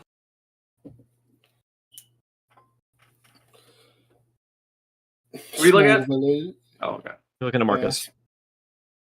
Small village to the north of Waterdeep. It's not somewhere anyone would have heard of. And you, lady, man, I can't tell with all those clothing on. Wow. You're so draped in clothes, I can't tell. Where are you from? All around, I don't really have a set place where I live. Ah, you are like us, Vistani, traveler. You will fit in right with us. No. Oh. And you two, looking to Wilfried and Reynold, where do you two hail from? Reynold is the first to speak. I hail from the city of Waterdeep. And Wilfred then speaks up. I'm where the boss comes from. I'm from Cormier as well. I see. And he's I a have not damn heard of good these man. lands before, but they are quite interesting. One of the best damn men in Cormier. Looks at Wilfred. You're also Would you from say Cormier. that he takes a big swig of his drink? Cheers to that. I fucking love you. Looks at Wilfred. You're also from Cormier. Heck yeah. That explains a lot. Goes back to the play. Okay, what's with you and Cormier? Yeah, the man over here then looks, the man that's been asking one. So, bearded man, where do you come from? You've never heard of it. I've read maps. And Reynold here loves his books. You like thumbing through maps, right? It's nowhere interesting. I mean, well, considering how interesting of a character you are, it might be. Yes. I am from the city of unimportant on the map of none of your business. Man, the man here then speaks up. Man, your friend must be quite great at parties. Are you shy? What are you, like, a lost fugitive or something? Oh yeah, What? I read that. Is anyone in this group tan? No, I'm Or like purple. of darker skin tone? I'm purple. Not counting you. I may have some weirder parts in terms of color, but like I'm still pretty pale. I'm pretty pale too. Is everyone somewhat palish? No one's really tan, right? I mean, I guess you could say I have a faded tan. Like I used to get sun. I haven't had sun in a long time. I I would probably imagine get sun, but I would I'm imagine probably- Edmund's got a bit of a tan, right? Oh, I probably would, actually. And think about that. I spent so much time riding this damn horse, I probably bake in the Then you sun. normally, Yeah, I would Red. assume you armor would. though, don't you? Huh? Normally wearing armor though, aren't you? I gotta mean- turn up your volume, I can barely hear you. He's tired. You Tan might face, have white body. armor tan. Normally wearing armor though, aren't you? So like That's you true, aren't but, like, exactly my face. going around. His face would around get tan, in though. like a t-shirt. Exposed skin. Yeah, like, my face would probably, get a little tan, I guess. Axe off. Yeah, Anyway. I'm from the Sword Coast, so no. Yeah. Yeah, so the man here then looks to you. Well, my name is Auraja. What's all your names? I was, actually had another thing or two to bust Lionel's balls with, actually. Okay. Lionel, buddy. What, are you worried I'll remember you from a wanted poster or something? Where are you from?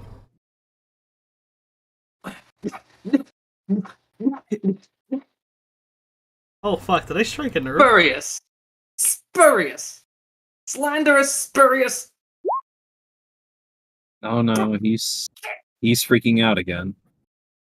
Typical of Cormier. The man that's been asking all these questions, he then looks at everyone. Man, Cormier must be quite the interesting place. Oh, the nobility is awful. You just see Wilfred drink. Okay, you know what, Wilfried? Give me a sip. Yeah, he comes running over to you. Don't spill it, you fucking maniac. Yeah, you can see that he's already down a cup. He's already refilled. I'm gonna take a little sip. Not too much. It's pretty for good me. wine. Not too much for me. I need to be responsible because I'm the one who's It's a very probably good red wine. But when you say the nobles of like Cormier suck, Lionel's just like the people are no better. Well, you seem to like me just fine. You weren't from Cormier back then. So are you going to hate me now? We'll run it on a provisional basis. Hmm. I'll just drag you with me whenever I go home. Call you a project, just like what they said. I'll call you a project, just like they called poor Reynold a project. He visibly glowers when you say dragon back, and he says, "You can try." We did, as you did end up rolling with the idea that Reynold got shooed away with me for being a bit of a rebellious youth, right? Reynold met up with you. He was not in Cormier. Okay. He met up with you in Eltegard. Mm-hmm. So is it okay? So wait, is it unfair that I called him a project then? What, Reynold? Yes. That's up to you.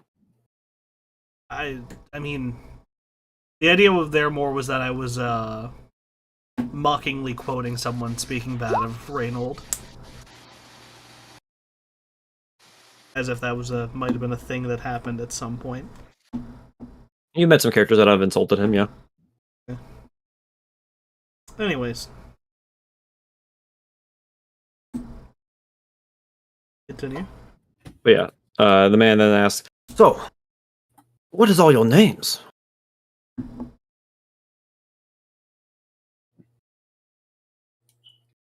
Lionel. Marcus. Wait, Lionel. Jeez, God. Why'd you lie?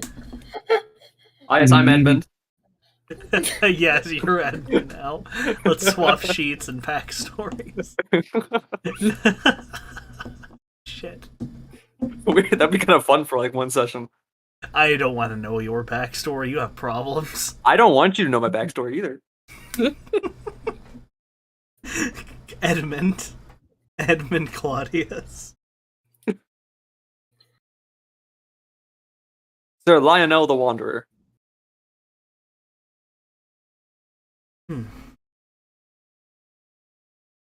He then looks over to Belle and Marcus and Kat. Oh, okay, or just spell for short. That's fine. Marcus. Sorry, I'm not inclined to share my name. Man, you need to talk with your friend. Your friend's quite rude. Get her to maybe drink a little bit more. Now maybe we'll cheer her up. All due respect, the lady is entitled to her silence. Consent, please. Everyone has their boundaries. Mm-hmm. Fair. This happens that some people have more fences than others. The man here then looks to you, Edmund. Hey, your skin is quite tanned, like almost like Vistani, huh? And then the girl Rena then speaks up. Yes, show it off while you can, Gregorio. The coming years without sunlight are sure to steal it from you. Fence is a pretty. It's the only way. I was the only one.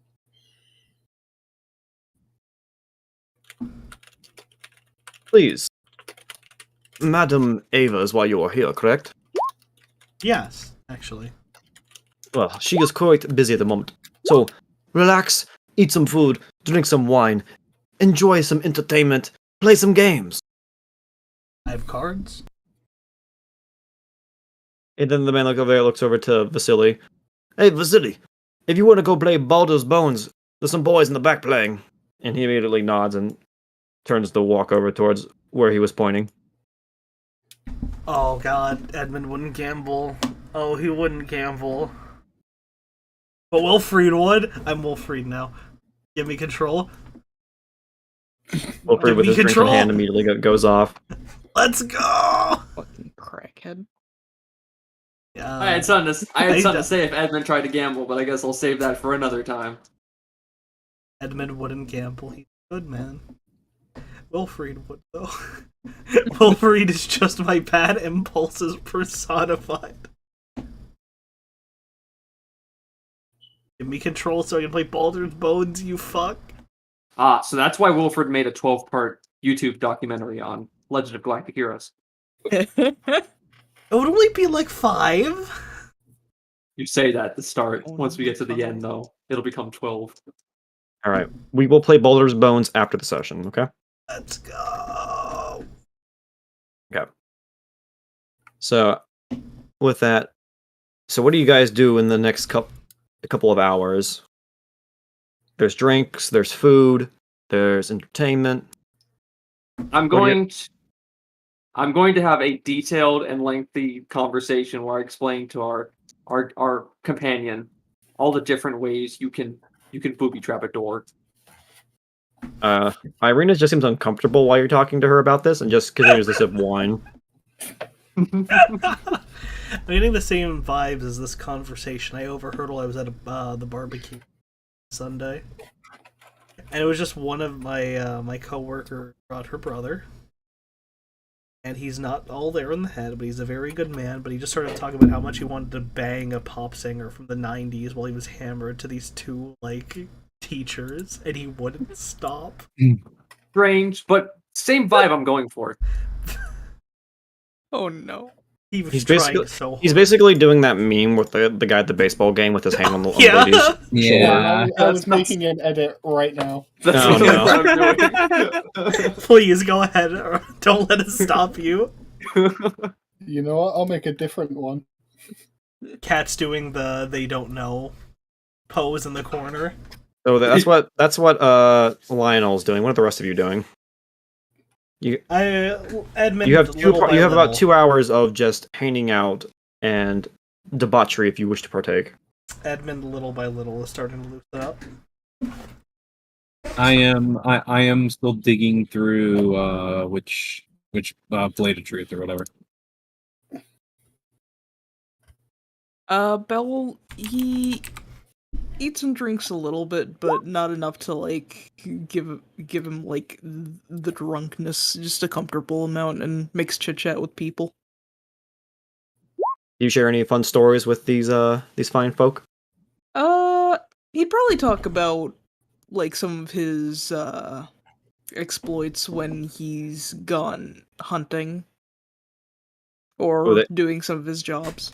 Yeah, there comes a point where everyone gathers around the campfire to hear about your stories, because as we've shown, these people love stories. Yeah.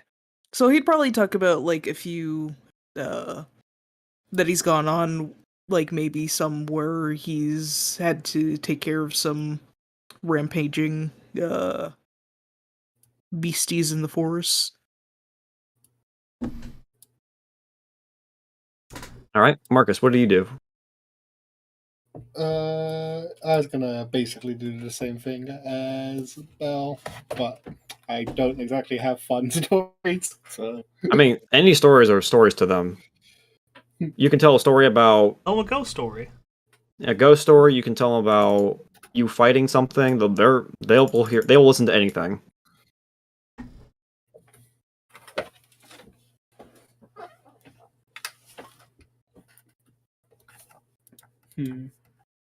Yeah. Do you have any specific? You don't have to go in detail with the story. Just I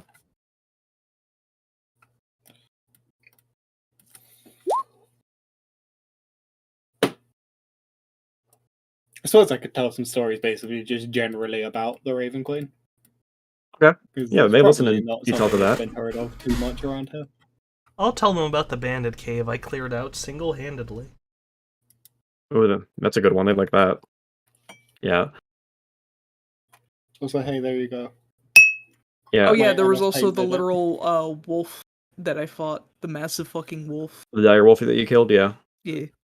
Yeah. So any victory that you guys go in detail in a story about, everyone gives you a cheers and wishes you good health for surviving that encounter, and everyone takes a drink. Yeah. Except for the children, of course. The children aren't drinking. Good. You know what? I'll pipe in. I'll tell a story. Okay. I'll tell a story about the time I skirted around a bunch of sand dunes leading into ancient ruins, trying not to fall in. Anything else happen while you were skirting around the ruins? Nothing that I share. Yeah. The audience isn't as invested in that story, but they are still listening intently, though. So where do you travel from? All over. Like Vistani. See, he understands the meaning of travel. Traveling for... You know, it's For my actually... reasons.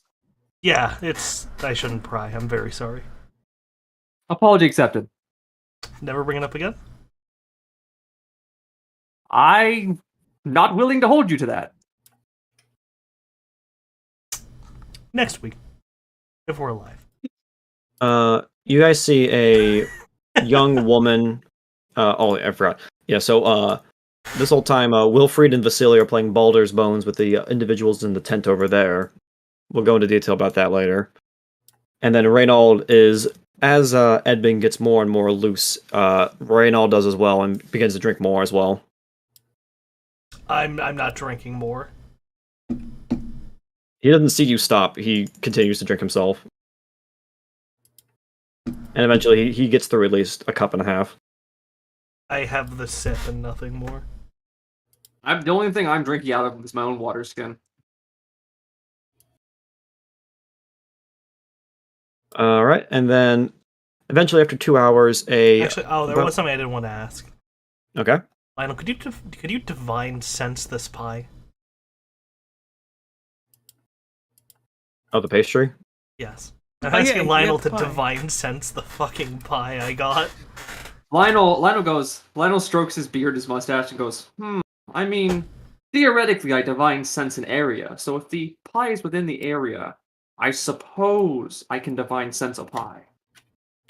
I want to know if this pie is haunted. I feel like if...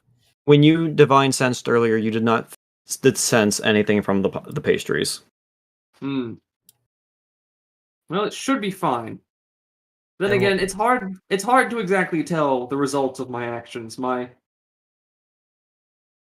would I refer to my Deva? Like, as a Deva? Yeah, Deva.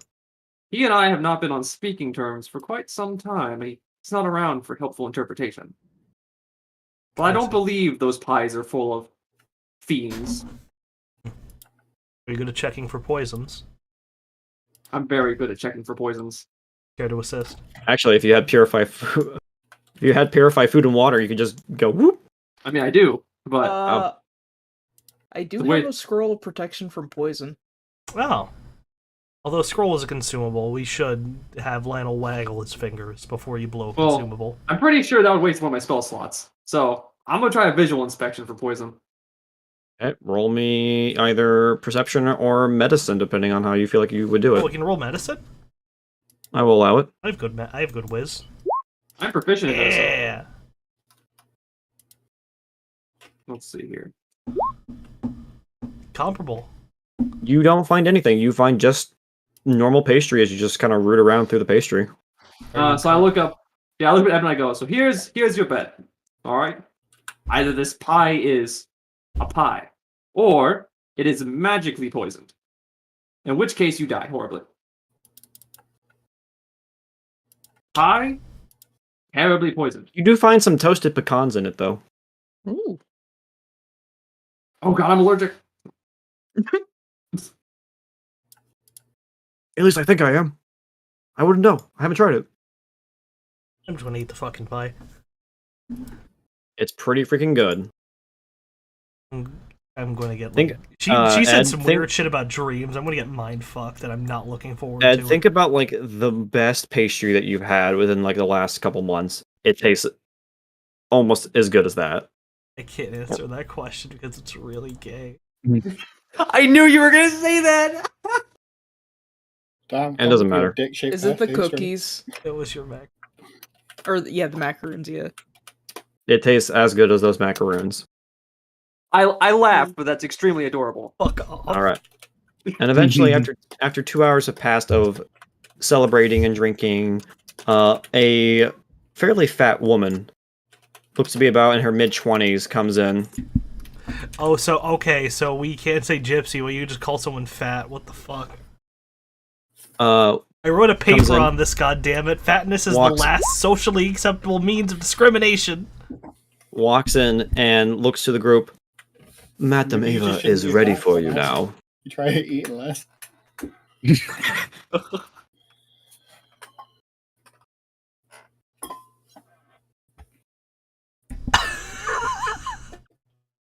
God damn! We're all just sitting here trying to think about a respond. We're just fucking floored. Bro! I'm so sorry, Mist. I'm sorry, that comment was just so heavy I couldn't stand up from it. Anyway. Damn.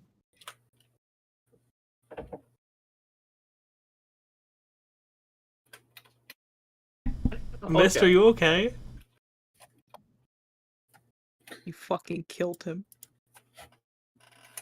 Off myself.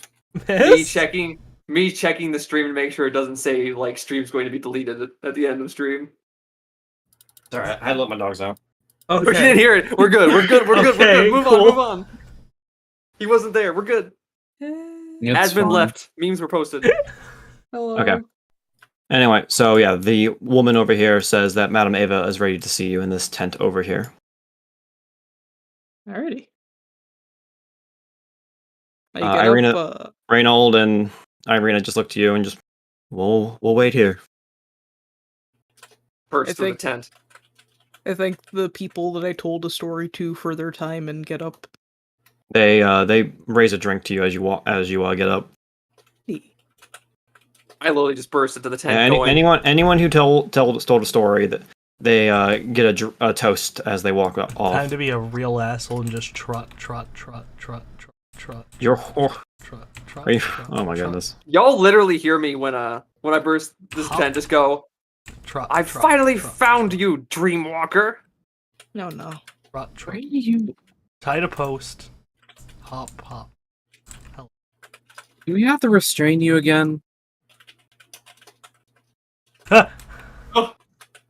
That scared There both she of is. us. That was just me rebelling the token. Marcus, are you going in? Yes. Okay, I'll just drag you in there. Yeah. I don't know why, In the Ed, middle but the way you walked up had me picturing like your horse's head just sticking through the flaps, watching everything.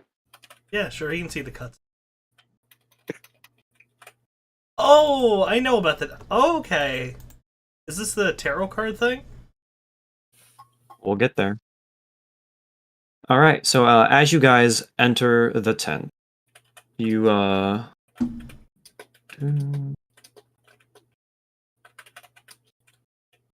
missed. If I may. I'll wait. Never mind.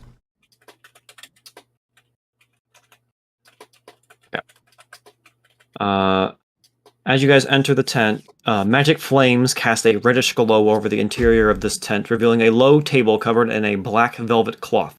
Glints of light seem to flash from a crystal ball on the table as a hunched figure peers into its depths.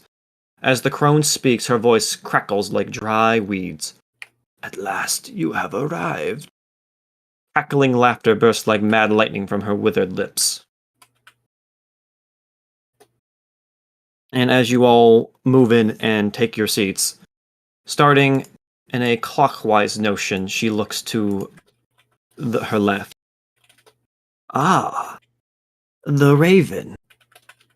You then think to the card that you have received earlier from a dream that you remember waking up to. Do you pull your card out? No, I won't, but I'll nod in acknowledgement. Ah, Marcus, vassal of the black-eyed mistress, and bane of the undead, I welcome you to my tent. Then she moves down to the next one. Ah, the broken one. Katharina Tchaikovsky, survivor and possessor of ancient blood, I welcome you to my tent. Then to the next. Ah, the Avenger. Arthur of Cormier, knight without a queen, and oathbreaker. I welcome you to my tent. That is not my name. Excuse me? She then moves to the next one without any acknowledgement. The Wizard, Bellocate Cherno, slayer of beast and seeker of knowledge. I welcome you to my tent. And then finally on Edmund. The Shepherd, Edmund of House Claudius, the soiled knight and hero of the downtrodden. I welcome you to my tent. Soiled? My question is, how do you know everybody's name? I know much and more, and I am willing to share. Wildly.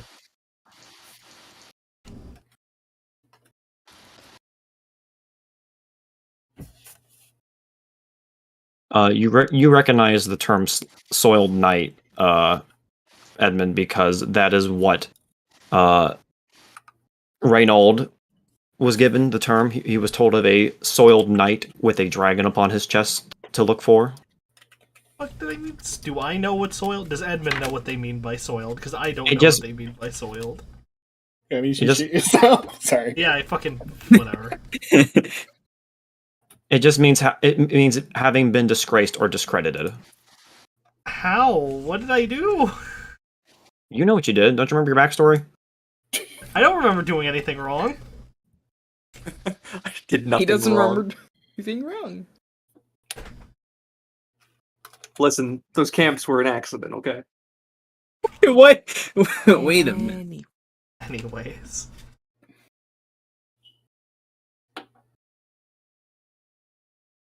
I have called you here because you seek much, but I also can read your future.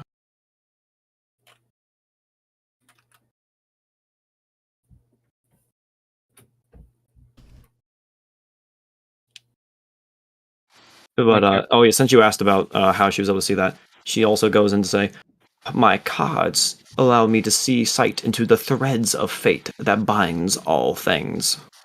My inner eye told me that champions were coming to the land, and that I would guide them on their path.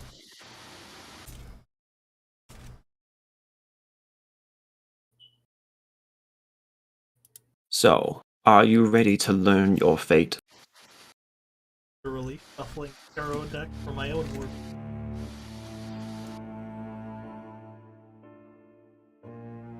Besides the, I actually decided to like take a look at the card in my or the card that I have because I pull it out of my book. Yep, it is the broken one. I pulled mine out from under my coat, under my scarf. I'm going to put mine back in my book, not mess with it. I'm going to pull mine out and just throw it on the table. My character is just visibly shaken at the moment. He just has nothing to say. As you, whether or not you pulled your cards out or not, she produces a deck of cards from under her sleeve. And her old hands working deftly, the ancient seer removes 14 cards from the top of the deck, setting them aside. The remaining cards she shuffles nimbly twice, 3 times, 4. Madame Ava sets both decks upon the surface of the velvet table. Closing her eyes, she places her right hand over the surface of the larger deck.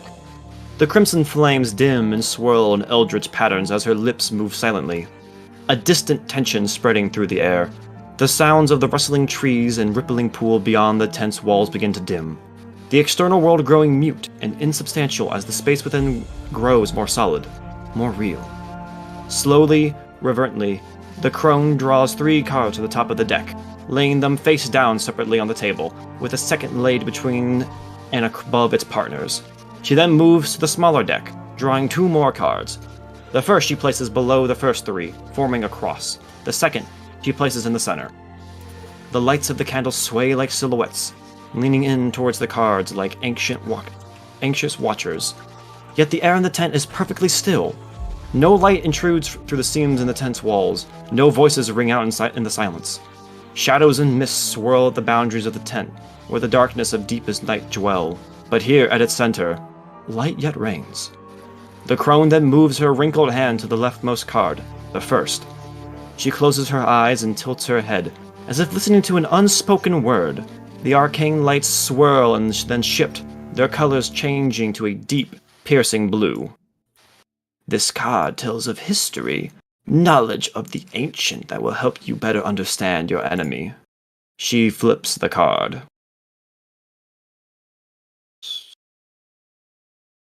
Oh. Alright.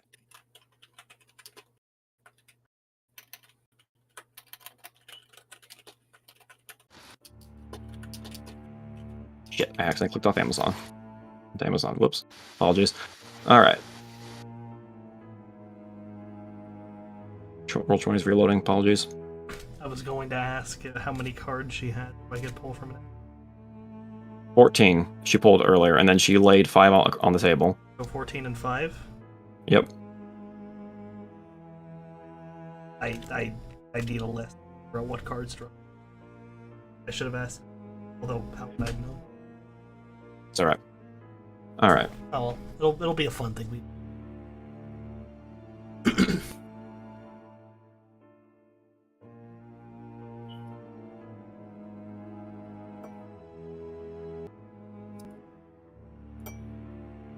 Sorry. Okay, I can't hear the music, so it's alright. But you guys probably can. Alright, so she flips the card. The cerulean light dances across its surface, revealing an illustration of a muscled man in a leathered hood. Turns a crank, making his victims scream. The 5 of Glyphs. The Torturer. Her dark pupils shift from side to side as though reading from an unseen text. There is a town where all is not well. There you will find a house of corruption, and within, a dark room full of still ghosts. She moves her hand to the second card, this one at the top of the cross. She closes her eyes and listens once more. The candlelight flares, its color bursting into a fierce, cheery yellow. This card tells of a powerful force for good and protection, a holy symbol of great hope. She flips the card. This time, the light reveals a new illustration. A battle-hardened woman in decorated plate armor holds a fine weapon, as if to offer it to you. The 3 of Swords. The Avenger. Her eyes stare deep into the shadows that lurk in the corners of the tent. The treasure that lies in a dragon's house, in hands once clean, and now corrupted. She moves her hand to the third card, at the right of the cross, her eyelids closing like a trance, her lips pierced in quiet contemplation.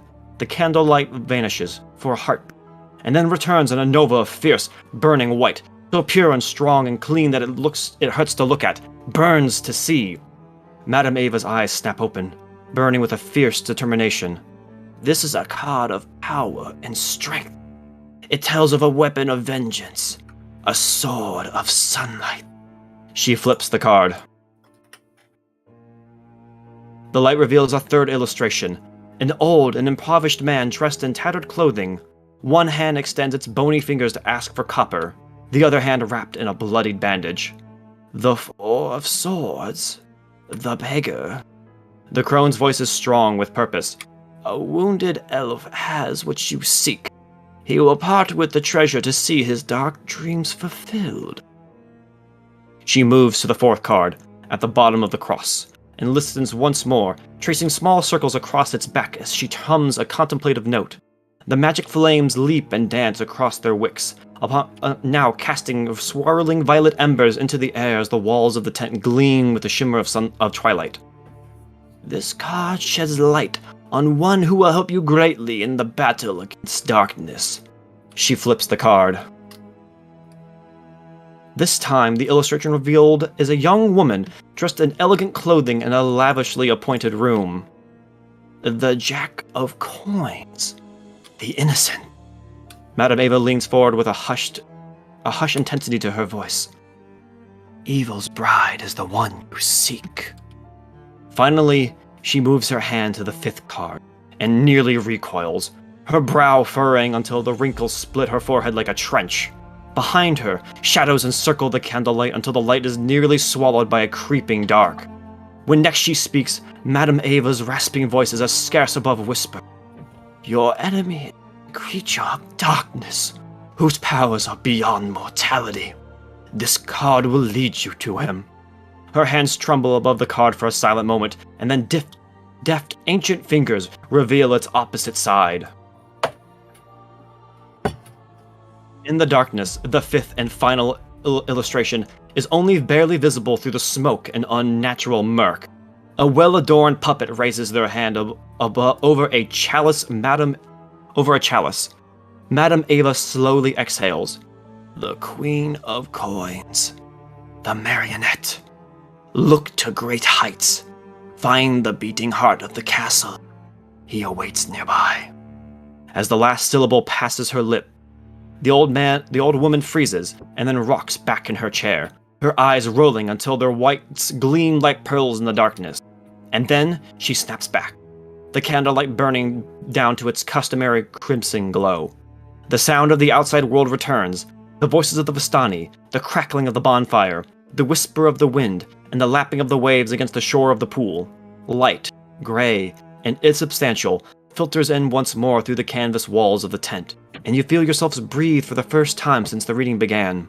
Madame Ava says nothing. She only regards you in silent, dark, heavy eyes. She only regards you silently with dark, heavy eyes.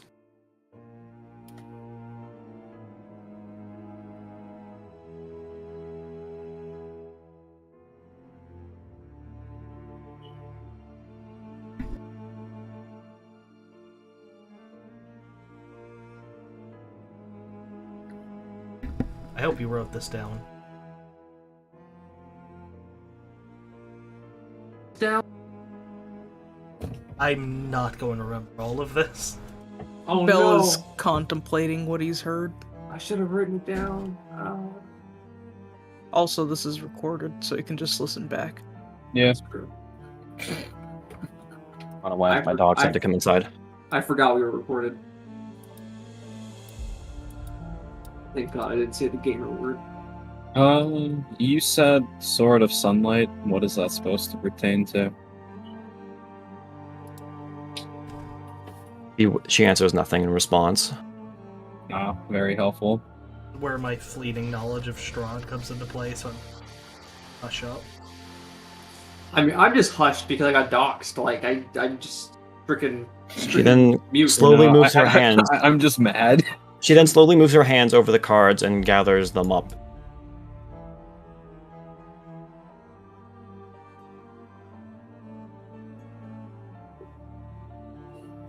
How accurate can you say this prediction of yours is? Very. Yes, we'll see then. Before you go, I have but one more fortune to read. For each of you, I can see something in your futures. Something personal. No you yet boy. need to reveal your card, and I can see into your future. Well, mine's sitting on the table, so. Alright, then she looks to you first then. She then moves to her deck and shuffles the deck once more. She then lays her hand upon the deck and draws the first card. So since your card is there, since your first card, if you forgot, was the Avenger. She then pulls up another card. The Two of Glyphs, the Missionary.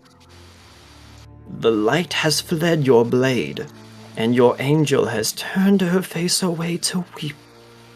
Her grace will be returned to you, but only if you rescue the saint's son beneath the devil's tower and restore it to its rightful place. Who is the saint's son? You see those cards immediately slide towards her, and she puts them back into her deck.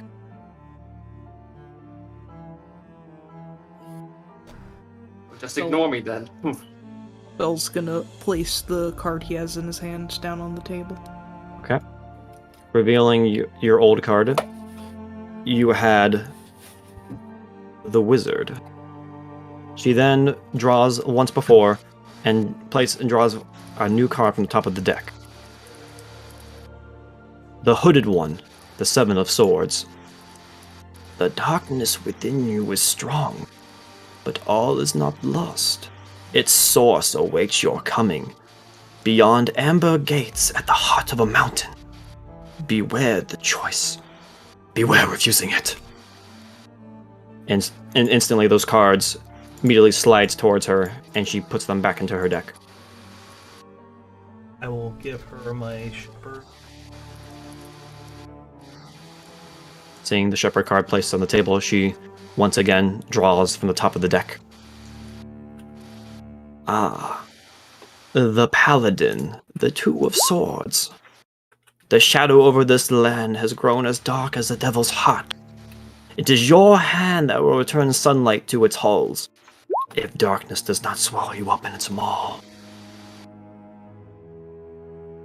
And like before, the cards are immediately recalled towards her and shuffled. I was actually going to do mine, and because my character's still a bit miffed of like her just spouting her full name out, she's going to like almost throw the card at her. Throwing the card out, she sees the card. Ah. She then draws from the deck. The Four of Stars. The Abjurer. You are tied with the earth. Your blood is that of greatness. I see a fallen house, guarded by a great stone dragon. Look to the highest peak. And the cards are immediately recalled back to her. All that remains now is Marcus. Does he put his card down?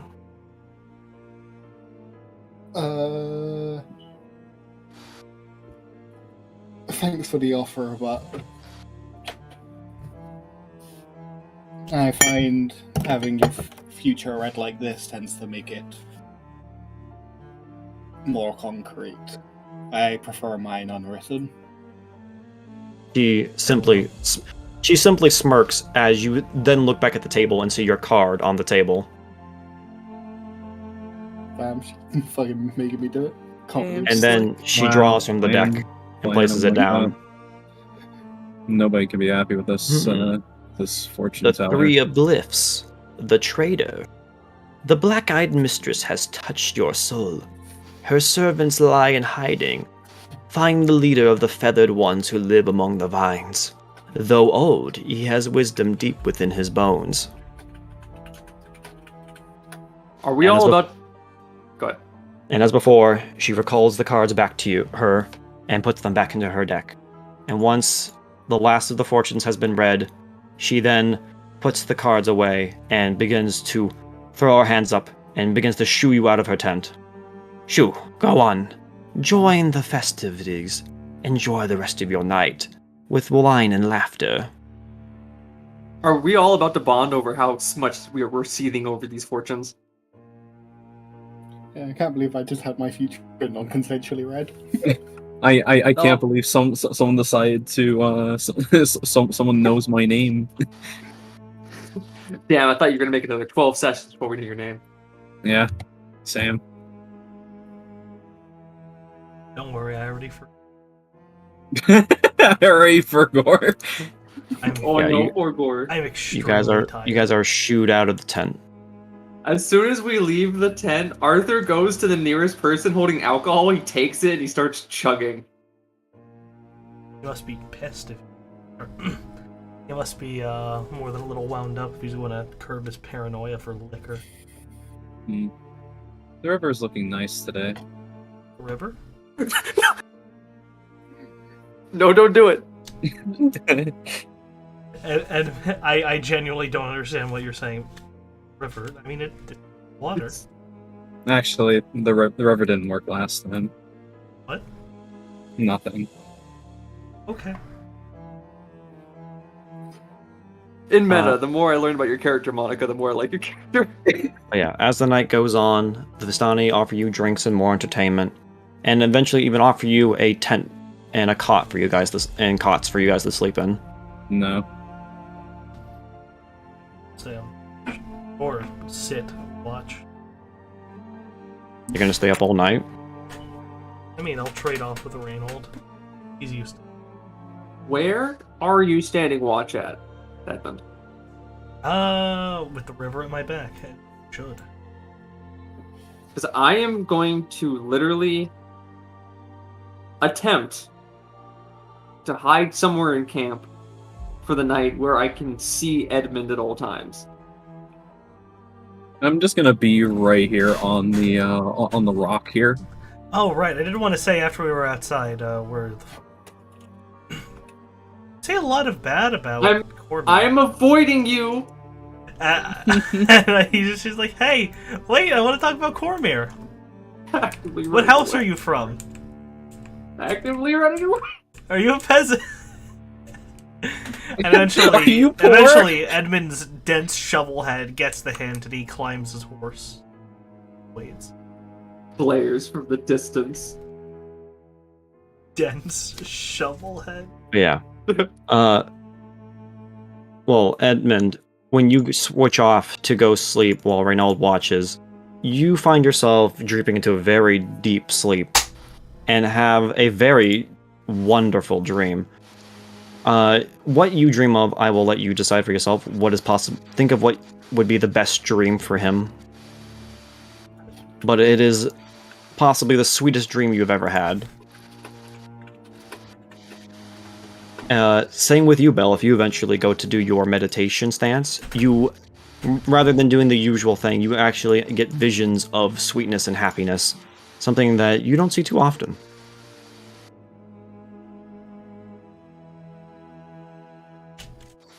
And eventually... Oh, they're all gone. Okay, but you know, I'm hanging out here on the rocks if anyone wants to talk. Wait, where's my horse go? Hold on. Oh no, I'm Just blind. went to Horseland. I couldn't handle the gravity of these visions. Where does his tokens go? Monica, I would love to talk, but keeping watch is what I must do. I was actually considering talking to Monica. Because my job is a local shovel. My job is a local show. The local show. Oh, whoa! They're all gone. Is this a new meme? Or Eventually, a time comes where you either all look away or asleep, and come morning, the camp is suddenly gone. And with the morning sun rising and, you know, the usual overcast, this is where we will end this session, and you all receive a level up. Yeah. Oh, wow. I mean, yay. Yay, but damn. Yeah, miss, I had to shut myself up there because I know a little bit about Strahd, and I didn't want to accidentally spoil anything. I hear you. It's alright. You know, I of course know a bunch, but I've been kind of at least fairly good in the reserve part, or at least trying to steer stuff in some of a direction. And someone asks some things that are Trying to like lighten metagame so we get some more story. you know, that's well that's kind of why I wanted to ask about like considering the fact that it's overcast for the last few days. It is interesting that someone mentions a sword of sun. Oh. I can't believe Miss doxed me. Same. I was literally before we ended the session about to come over to you and be like, man, I can't believe that witch just outed us. So yeah, that's where we will pick up from there next time. Hey. I hope you guys had fun this session. I did. I had fun. Yeah, no.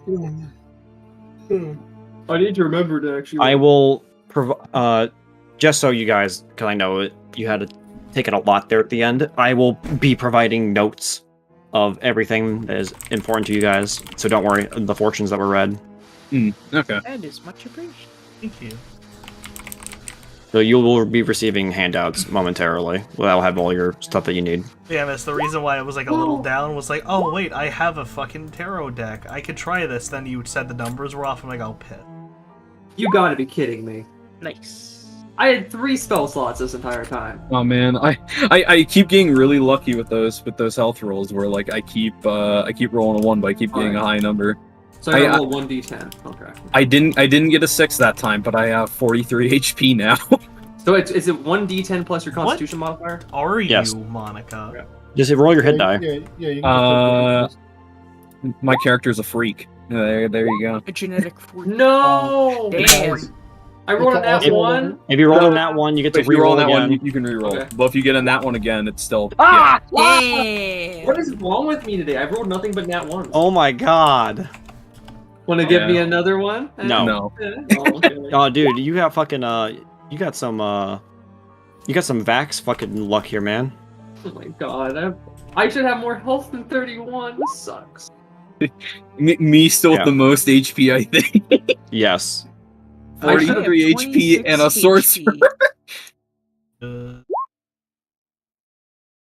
Okay. Fucking 26 2? HP, Come very on. Chunky. And a spell. Oh, hey, it's ability score improvement. Oh yeah, it is ability score. I get my really Or cool feet. thing. I'm kind of mad. Yep, level 4 ability score. I'm getting really shit health ups. So yeah. Ooh, I will now Ryan, permanently take less damage. Are you going to level up an ability score, or do you want to take a feat? Could you walk me through what that means? I need to remember like where You've leveled up before, remember? You get to like, either pick. which one You can either Yeah, I think this is his level up. first time having the different options. Yeah. No, we played Illyria with this. I don't. So when you reach 4th level, you gain Every 4 levels. one ability score by your choice by 2, or you can increase 2 ability scores of your choice by 1, Or take a feat. or take a feat. What are the feet? Feats, Take a look at the feat list. See what you think. Get lucky. Get lucky. I got it. Does anyone have a link to the feat list? I was trying The to wiki, find like the one-on-one. wiki dot is back now. They got Yeah. unhacked by Russia, so I have that. One moment. It got hacked by Russia? Yep. Here you go. Here's a link in Discord. What was that, honey? Man. Nah. A had it, but No, Mist no, was like, no, no. no. A is not allowed to be helpful. Are you